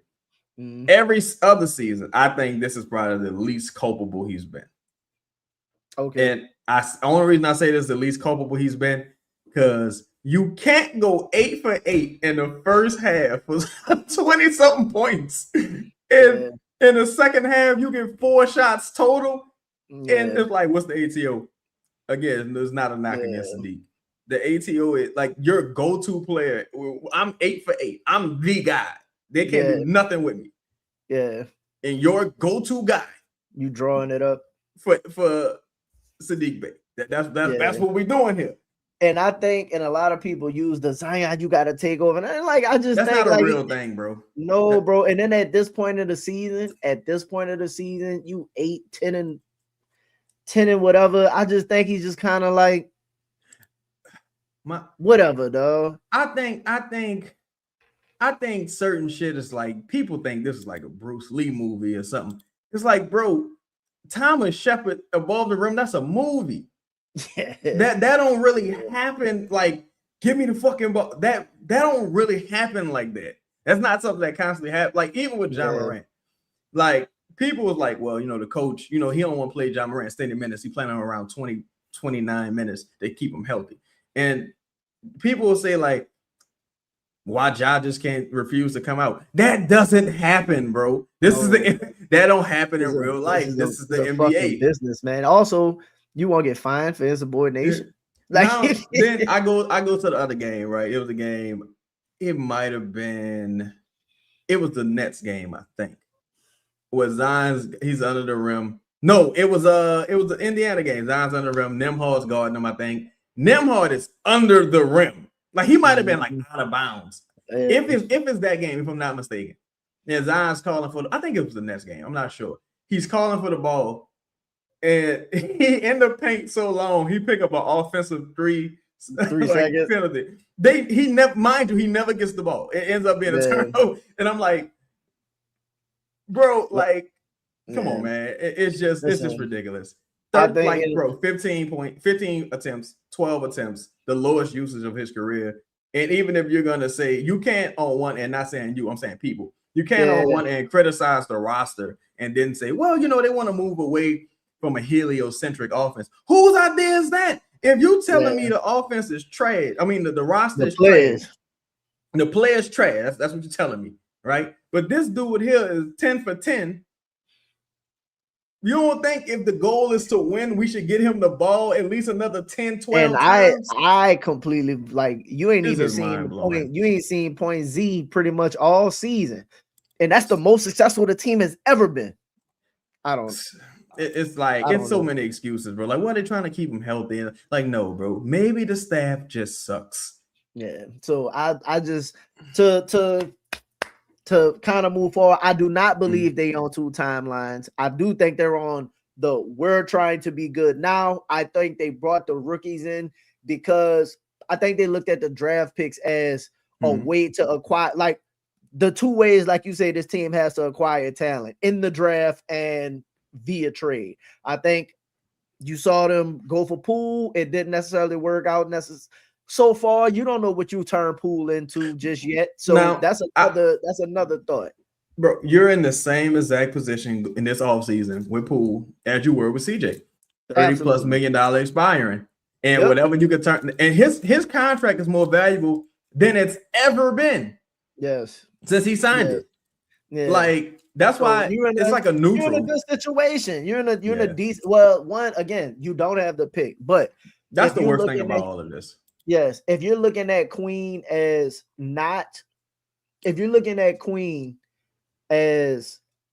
a part of the team and not necessarily cornerstone, then you can see Queen different, in my opinion, right? Like, if I'm not looking at Queen to be Zion, as opposed to when Zion's out the game, I can come in with Queen. Right.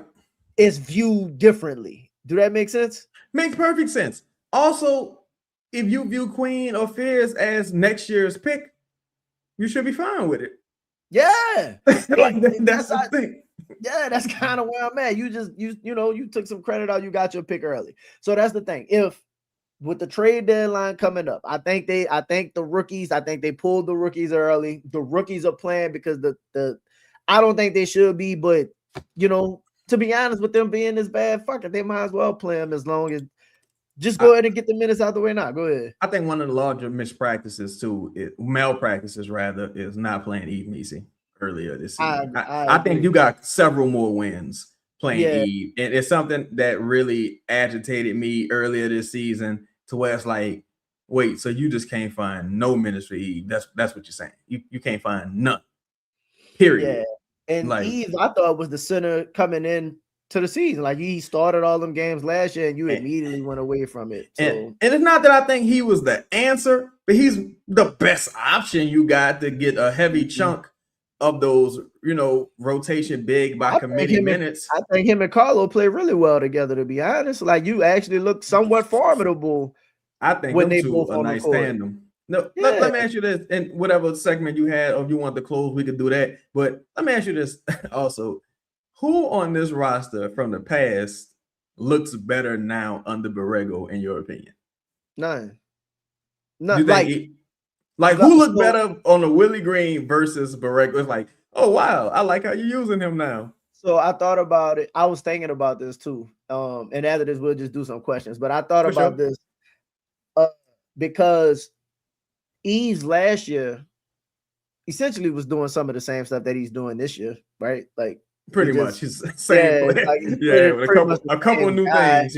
Yeah, but that's just him developing a little bit in the offseason. But it's not like he's doing anything significantly different. Trey, honestly, again, I think it's worse this year than how he looked last year. Zion isn't performing better this year than he did last year. Who else is back? Herb just been worse this season. But I mean, who else was there? Carlo actually was more, in my opinion, was more impressive in his games last year. Like Jose Hawkins, because people are like, man, Willie broke Hawkins. Well, Willie been going a while. Well, I think Hawkins. I think Hawkins broke himself. To be honest, I think his confidence was shot. He just phicically. I don't think he was ever fixed. Yeah. I know you. Ever worked. I don't think it ever worked. Listen, man, I don't know. I hope Hawkins could go somewhere else and they throw him in, but he struggled with the shooting. Like the thing, the one thing you're supposed to be able to do, you have to be able to do to survive in this league. And if they can't depend on you for the shooting, then like you're not going to survive. Amen. But that's just it. But like, no, I don't. And again, I'm trying to give.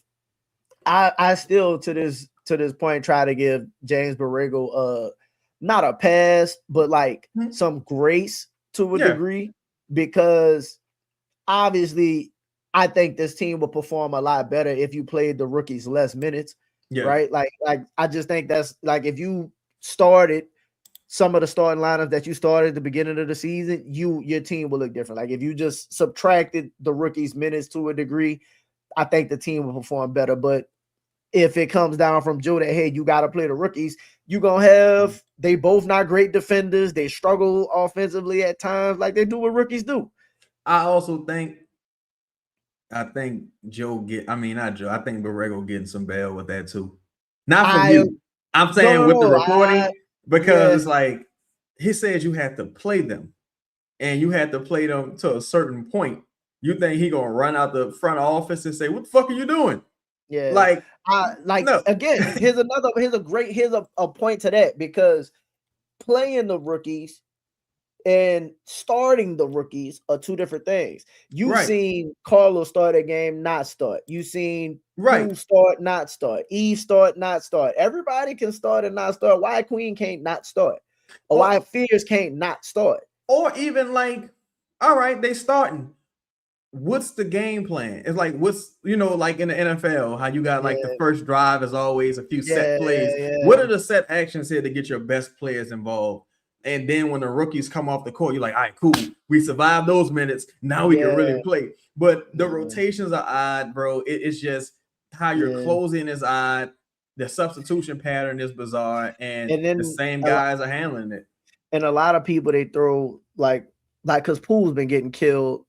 Because of a lot of people's like, you just waiting until, you're trying to like play survive good his minutes, survive his minutes and stuff like that. And to a degree, I understand that. Also, I'm kind of the mindset the team sucks, bro. The team sucks. It's not that you not trying to win, but like, I think, and this is with any player, Any player, and I think part of this is hurting the rookies as well. Shorten the road, bro. Shorten the rotation, dog. Get me like most times when you see this team perform best, only 8 or 9 players are playing. Right? Play if it's gonna be Queen Fizz, Trey, Z, Sadiq, Poole, Missy, Carlo, whatever, and then like your 9 and 10, whoever they are, could rotate.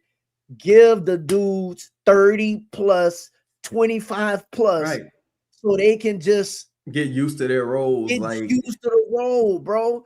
Like if I'm Poole, for example, like Poole don't know if I'm playing 15 minutes or 25. 15 minutes, 25. What quarter? I might play the whole second, don't play the whole third. Come in. I didn't hit. It don't matter how he playing because he's been shooting relatively well as of late, and he make a bad decision or two, and it's like, come sit down. And it's like, bro, as a player who's played, ain't nothing worse than having to look over the shoulder for a mistake, because the mistake is almost like destined to happen. Like it's doomed to happen. That's just I believe he's become a bit of a punching bag, low hanging fruit, because it's like it's kind of gotten to the point where it don't really matter what he do. No, like even with Orlando, I'm like, I thought he played pretty well versus Orlando, but it's like was that a 20-something point game that he had? And I believe so.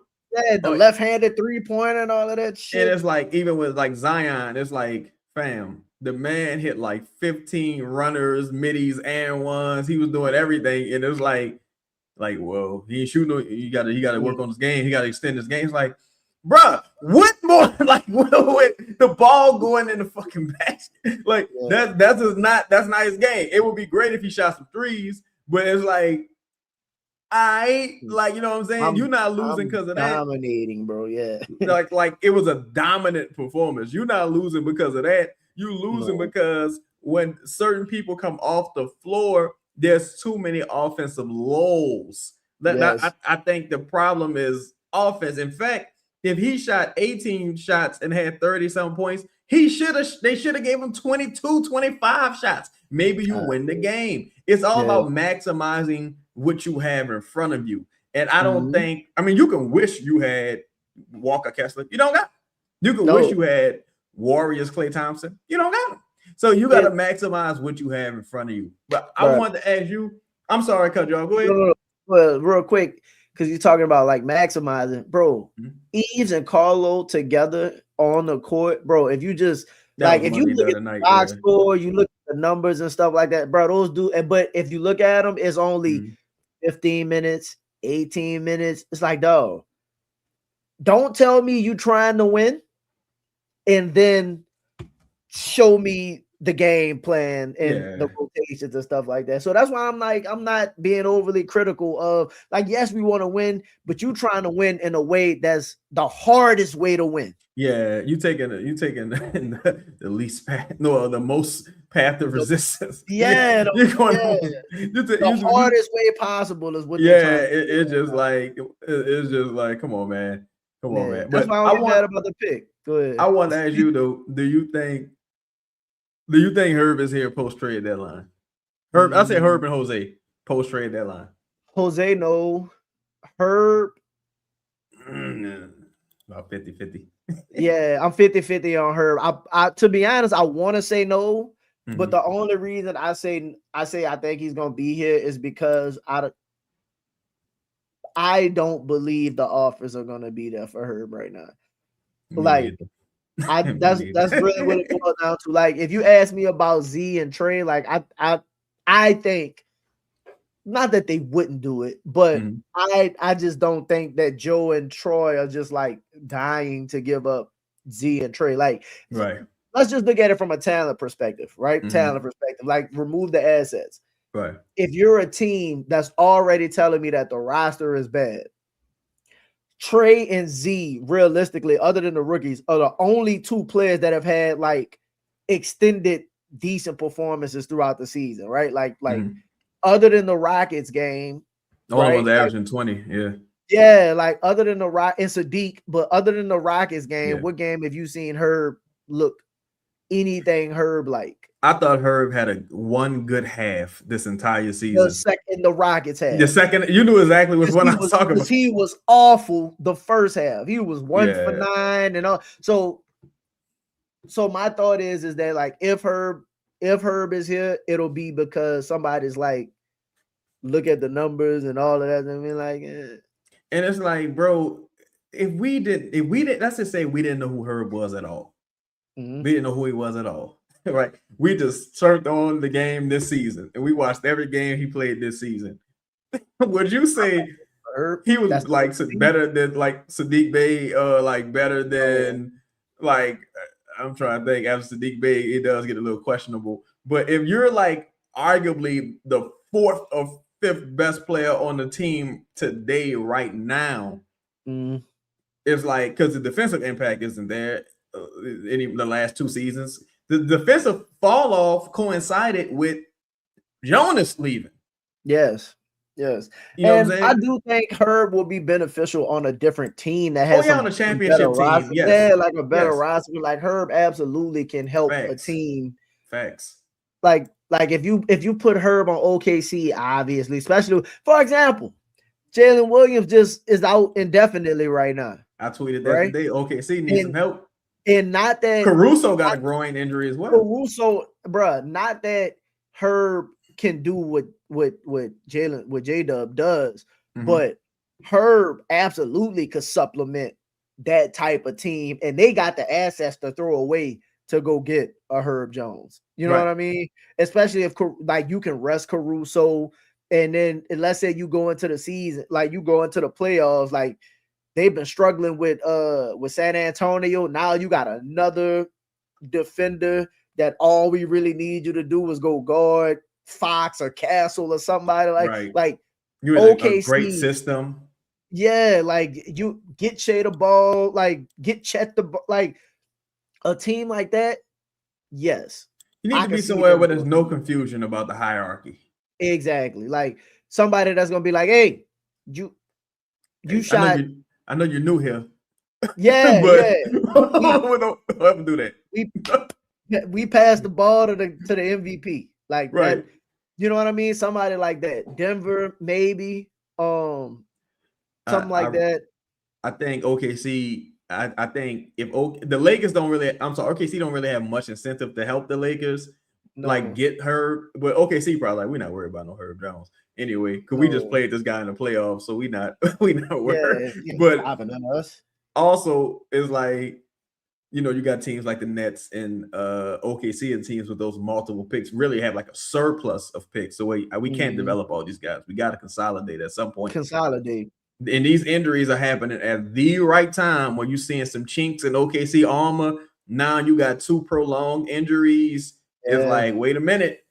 We need some defense. These are the type of like, that's the type of move that an OKC, would make. Go get Dave Roberson, right? Just a guy to throw. Kenny Hustle. Yeah, exactly. And they could, the salary is not really a thing for them. So something like that, yes, but I don't see it to like the teams that's been projected. Like I don't see it to the Lakers. The only thing that did make me not concerned, but like make it more of a possibility. You hear like Gilbert Arenas been doing his stuff, and he's like, if I got a guy who averages 30, talking about Luka, I don't tell him to score less and go play more defense. I go get guys that play defense. Right. Like facts. Like what are we doing? Yeah, I'm not telling them to not score 30 and 12 or whatever. No, I go get some people to play defense around the stuff that he can't do. So something like that, maybe. But like, Herb will be here. But I do think, I don't think he hurt. I do think it's like a silent protest to it, like a little quiet. I think he's doing his best BI.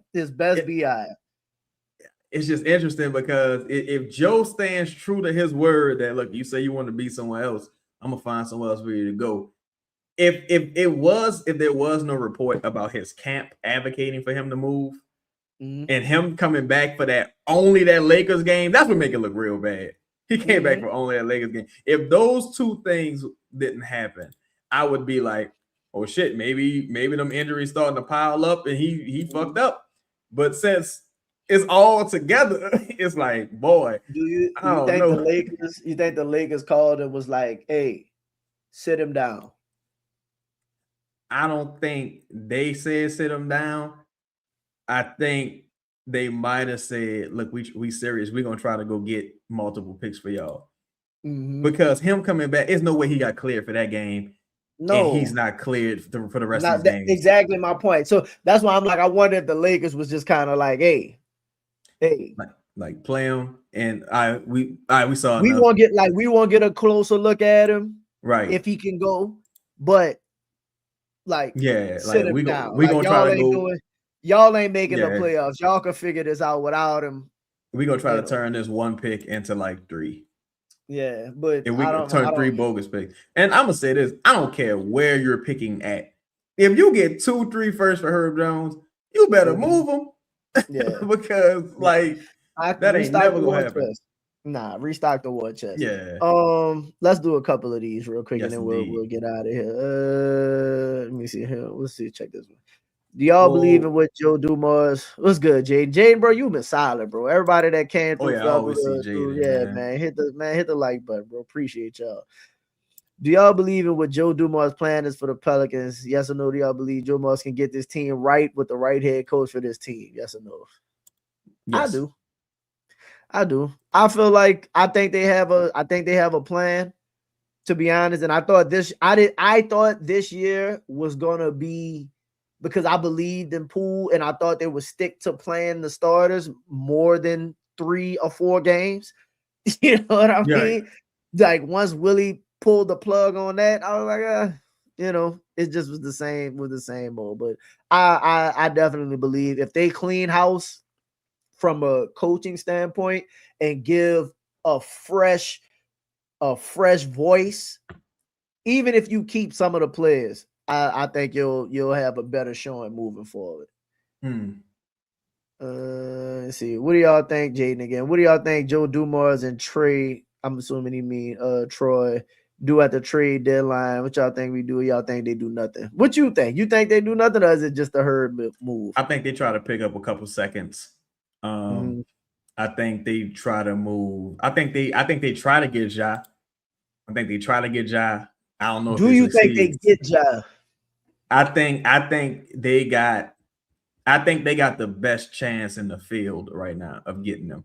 I think Of all it's the teams, you think we got the best opportunity to land them? because the only teams we really heard about so far really was Miami, who Miami never seals the deal unless they about to give up Khalil Ware. But it's like you got Edie and all them guys. Do you really need Khalil Ware? You'll take them probably, but Sacramento, and it's like, what do you really have to offer me? Maybe this year's first, because I'm gonna want this year's first, probably like top 5 protected or something, or the Pelicans, where it's like at least I can get a bunch of expiring salary. I already got Jaren Jackson Jr. on a crazy. You think they'll do that? I think even if they didn't do it expiring, I think you could get Murray, maybe a protected first and stuff for Ja. They might want you to take back because though if Trae Young set the market and Trae and Ja are really comparable right now, Ja value got to be lower than Zion value, bro. Dog. Ja barely played the last few years though, and the off the court shit, and he won an extension. It's too much. It's too much. They don't have to trade him, but the chances of his value increasing. Don't he have like 3 years left on the deal like Z? 2, I think, at 2 after this one. Man, dog, listen. If it's me, and I'm a risk taker for sure. Right. I'm going to get Ja Morant. If you telling me I can have Ja for Murray and stuff, I'm trying to get off Murray anyway. He don't want to be here to play anyway. If it's for Poole, and I like Poole. If it's for like none of the core guys, what are we no? And if you told Ja right now, like, hey, and I'll give you an extension, he's like, oh, let's do it. Like, I'll get me out of here. Do you think Ja will come to New Orleans? Yeah. because he already got his summer program. I think it's at 35 or He be something. here a lot. I seen the shoes at LSU. He be at my high school. Shout out to D in the car. He be in the car all the time and he'll whatnot. definitely he'll come to Orleans. And like respectfully, New Orleans is a little different from Memphis, but it ain't that different from Memphis. Like that's a small Memphis, small market hood, hood spot. That's like New Orleans. Yeah. The motherfuckers you'll have a problem with is people coming from LA. You're like, wait a minute. You know what it be? You know what I think too, which is why I would try it. I think Ja would be because him and Z got the relationship. Yeah, I think Ja will spark that shit in Z that everybody been wanting to see. I think so. Like how Ant was on Cat. Pause. That sound crazy, but how Ant was on Carl time. Like, bro, you him. Right. And they immediately go to the Western Conference Finals and stuff like that. You know what I mean? But I think Ja would be like, I know who you are, Z. Like, we've seen it in the league. Like, I think you need somebody like that. Because say what you want about Ja alpha. And it's like, Ja might look at Zion and be like, just grab Superman cape. I got it. And we gonna do it. As long as when it's time to close, Ja, like, come on, man. People, that's what I'm saying. People goofy as a motherfucker. Like, his shooting is like, bro, Ja is a winner. It don't matter. He is a gamer, a winner. It don't matter. Him game winner us multiple times. Ja can go 0 for 10 from 3. He gonna go 1 for 11 and hit the game winning 3 on you. He's a winner. That's just what he does. He got the immediately turn Memphis around. It has some other piece. Don't get me wrong. Immediately turn Memphis around 2 seed in the series against in the series against Golden State. Ja was balling. What was that game versus OKC? He was like, I figured something out. We figured their asses out, figured them out. Also, look, he wasn't right. They was up 30 or whatever before. Then he got hurt, and that was like the craziest collapse in history. Yeah, and then look, Pete, this went before Minnesota became Minnesota. Remember him and Ant, they had the series. He outdo Ant, sent young Ant home. So like, we didn't see. How you gonna get a better player, bro? Yeah, bro. Like, if you got an opportunity to get like a player of that caliber for nothing, really, I don't care about fit. Like, you just got to, because like, I can't imagine. Can you recall young great players not working out? And we could like get ready to close off of this. Like, can you imagine like young great players being together not working out? Like, the only time I ever thought of that was maybe Jimmy Butler and Joel, but Joel always had some shit with him. Was he on that team? Listen, or Jimmy and Cat. I mean Jimmy and Cat, but it's always Jimmy. Playoffs. Yeah, still made the playoffs. Like that's the bar. Still made the playoffs and had a shot to win the. I don't know if they had a shot to win the series, but I'm about to say, when you said Jimmy and Joel, I'm like, they was in the second round and took a Kawhi game 7 game winner to send them. Like, even if I get, we could definitely close with that, but like the idea of acquiring, like, people don't want to do no work, bro. People want these players to come here and be ready to go. It's like, so if he comes to the Pelicans and he starts shooting 33% from beyond the arc on like 4 attempts, he's not the person you're seeing now. You're betting that it's somewhere in the middle. You're betting that he's not as bad as he's recently been, and he may not be as great as he once was. But if he's 90% of that player would never come to New Orleans in free agency. You ain't got an avenue to get that kind of player ever. And again, why wouldn't he be as great as he once was? Trey? He not even, bro. He's not even absolutely as intense. Would be good for the team. And then this the thing. He's 25, 26. 25. Yeah. Who's to say his best years are behind him? Well, like you got guys that'll never get to where he's at now. Let alone get to some of the things you've seen in the past. I think people are just fear mongering themselves out, because I think people have issues with Ja on a personal level, and they somewhat projecting that onto the player. Me, I'm doing it. I don't care if it don't work out. I don't care, bro. I can get in the fight with Shaq. You think I'm gonna let Shaq smack me in my motherfucking face, and I'm just like, whoa, what was I gonna do? No, he gotta whoop my ass. Like, we gotta fight. No. Man, listen, bro. Think about this. Crazy. I'm going out Think swinging. Think about this. If you trade for Ja, let's say you trade for, just like when you traded for Boogie. Boogie hadn't accomplished shit in Sacramento. They traded for Boogie, and people in New Orleans was and they were two of the same type of people, right? Like, you ain't really have no need to have AD and Boogie. Like, people wouldn't even plan two bigs like that. That, like, at that time, like with Alvin Gentry's offense, you know what I mean? It was like, people, how the hell is this gonna work? Right. This ain't gonna, immediately was like, this ain't gonna work. And then you put two great players together, and it was like, these guys look just as dominant as ever. And then it's like Boogie got here and was like, yo, this is the guy. This is who we've been missing. This is him. Yeah, man, come on, bro. Yeah. It's like people just scared. People listen, scary. And then lastly, if you remember when Boogie got here, Boogie immediately was in the community. Boogie was outside. Oh, yeah. You know what I mean? Embracing bit. Dog, you think Ja gonna get here and like not like, because you don't see Z. Like, you know what I mean? Like, you don't see Z, you don't see Trey, you don't really see none of that. They do a bunch of like charity shit behind the scenes. They do little low key shit, boys and girls club. Yeah. Like that. Ja gonna be outside. Ja gonna be at, like, you know what I mean? Like, you gonna be able to see for better or worse, you know what I mean? But I think people going, like, the same thing with Ant, though. The same thing with Ant. If you say this all the time, Ant got a lot of shit going on. But you see that motherfucker putting up 55? Right. Don't nobody care.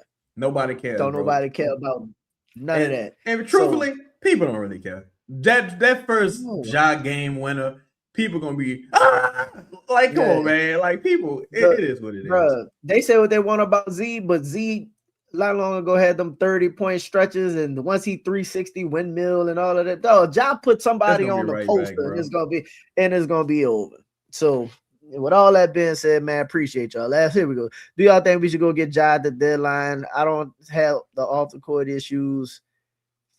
He is the injury a lot like Zion. Something I would love, but be fun. Yes, bro. Go get the best player.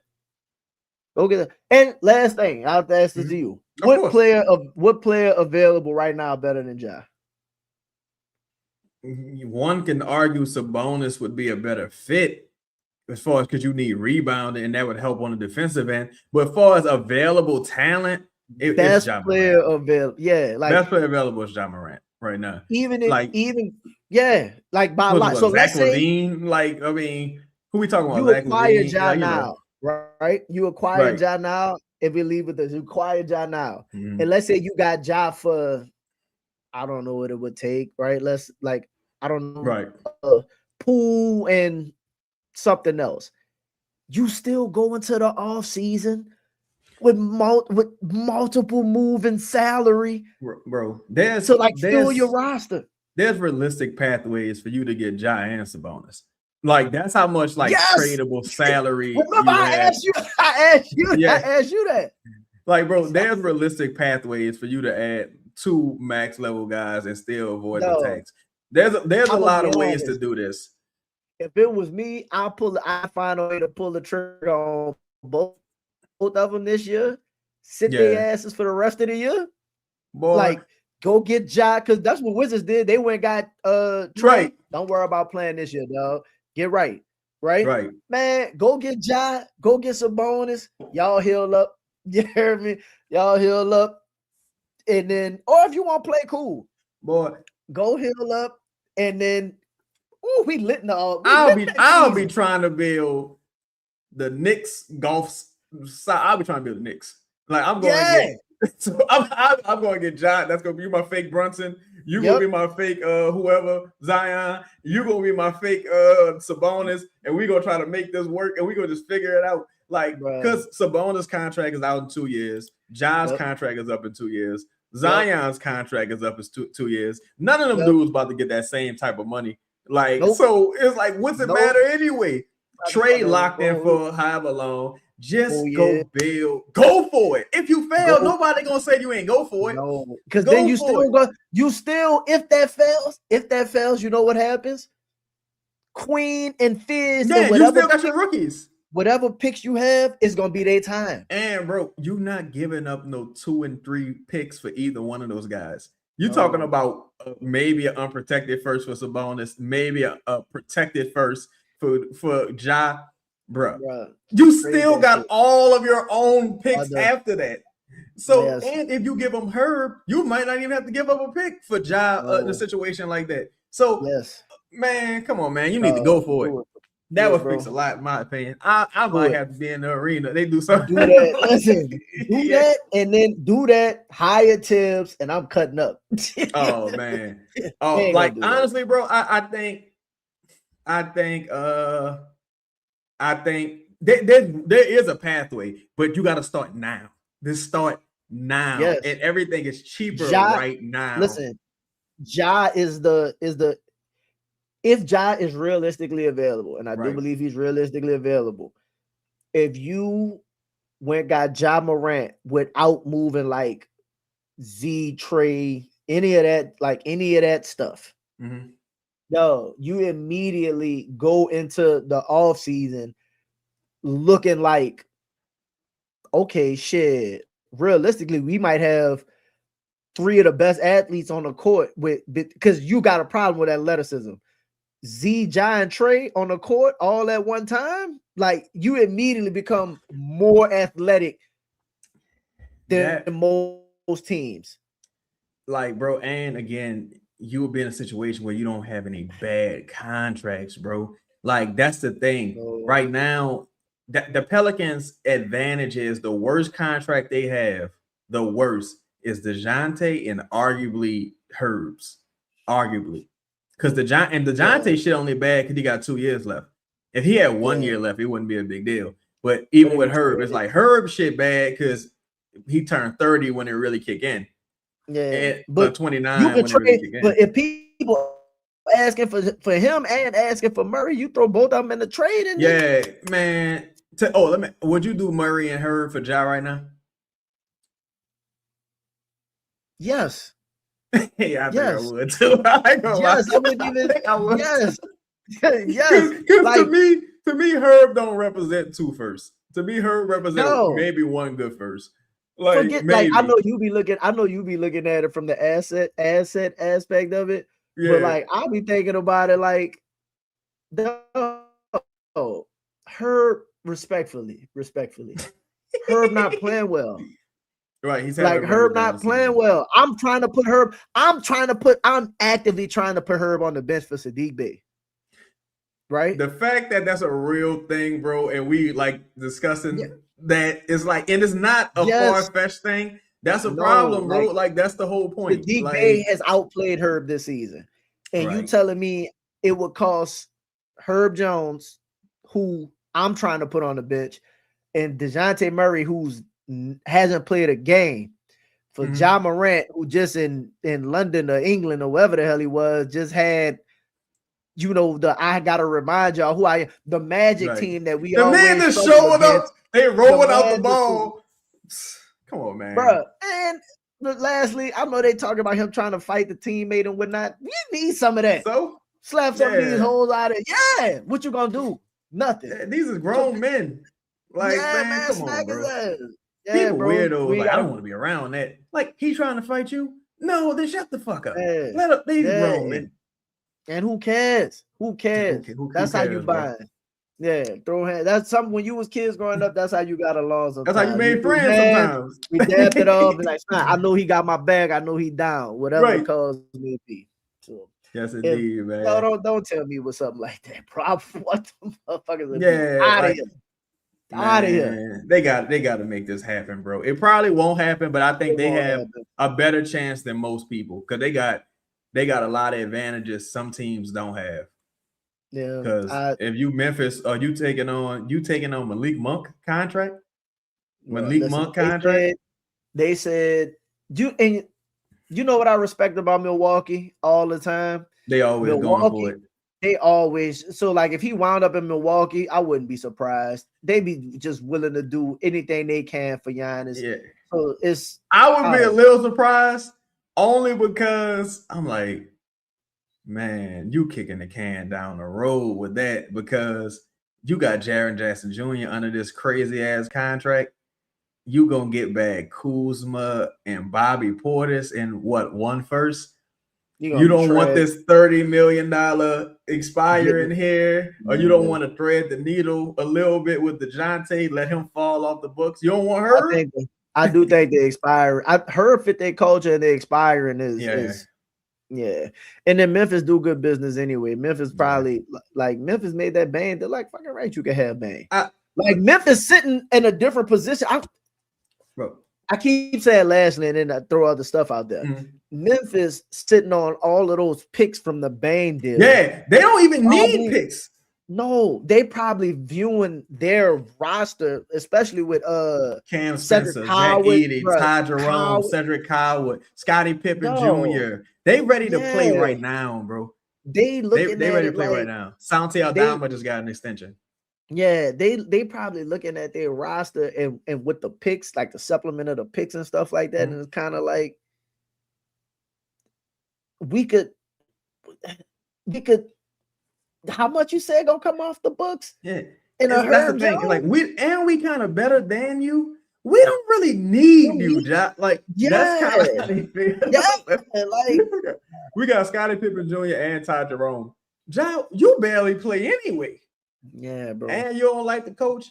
You fight motherfuckers. We got Gigi Jackson, Vince Wood. Yeah. We got a lot of depth. We don't really need you no more. Cedric Coward look like he about to be a star. Zach Edey really look like a star. I'm a fan of Zach Edey. I think I'll say this, bro. I'll say this. The Pelicans can get Ja. It's just a matter of, are they willing to seal the deal? This is the first test. If they really interested, this is the first test to see how aggressive you're going to be. Nobody's saying be stupid, but are you going to live up to your word? I will say this, because Joe talked about we're going to be aggressive, right? And the Queen move was aggressive. No matter what they said, they identified somebody and they got him. If they identified Ja, and even if you were not complete unprotected first and stuff like that. Hell no. He ain't worth the unprotected first at this stage. But I'm just saying, if you identify Ja and you go get Ja, I ain't gonna say I can't be mad, but I can't be mad because at least aside from like Queen is an unknown rookie. Right.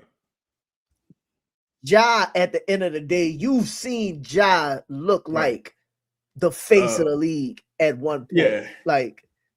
Not that long ago. Like you saw Ja look like like it just happened. It was not that long ago.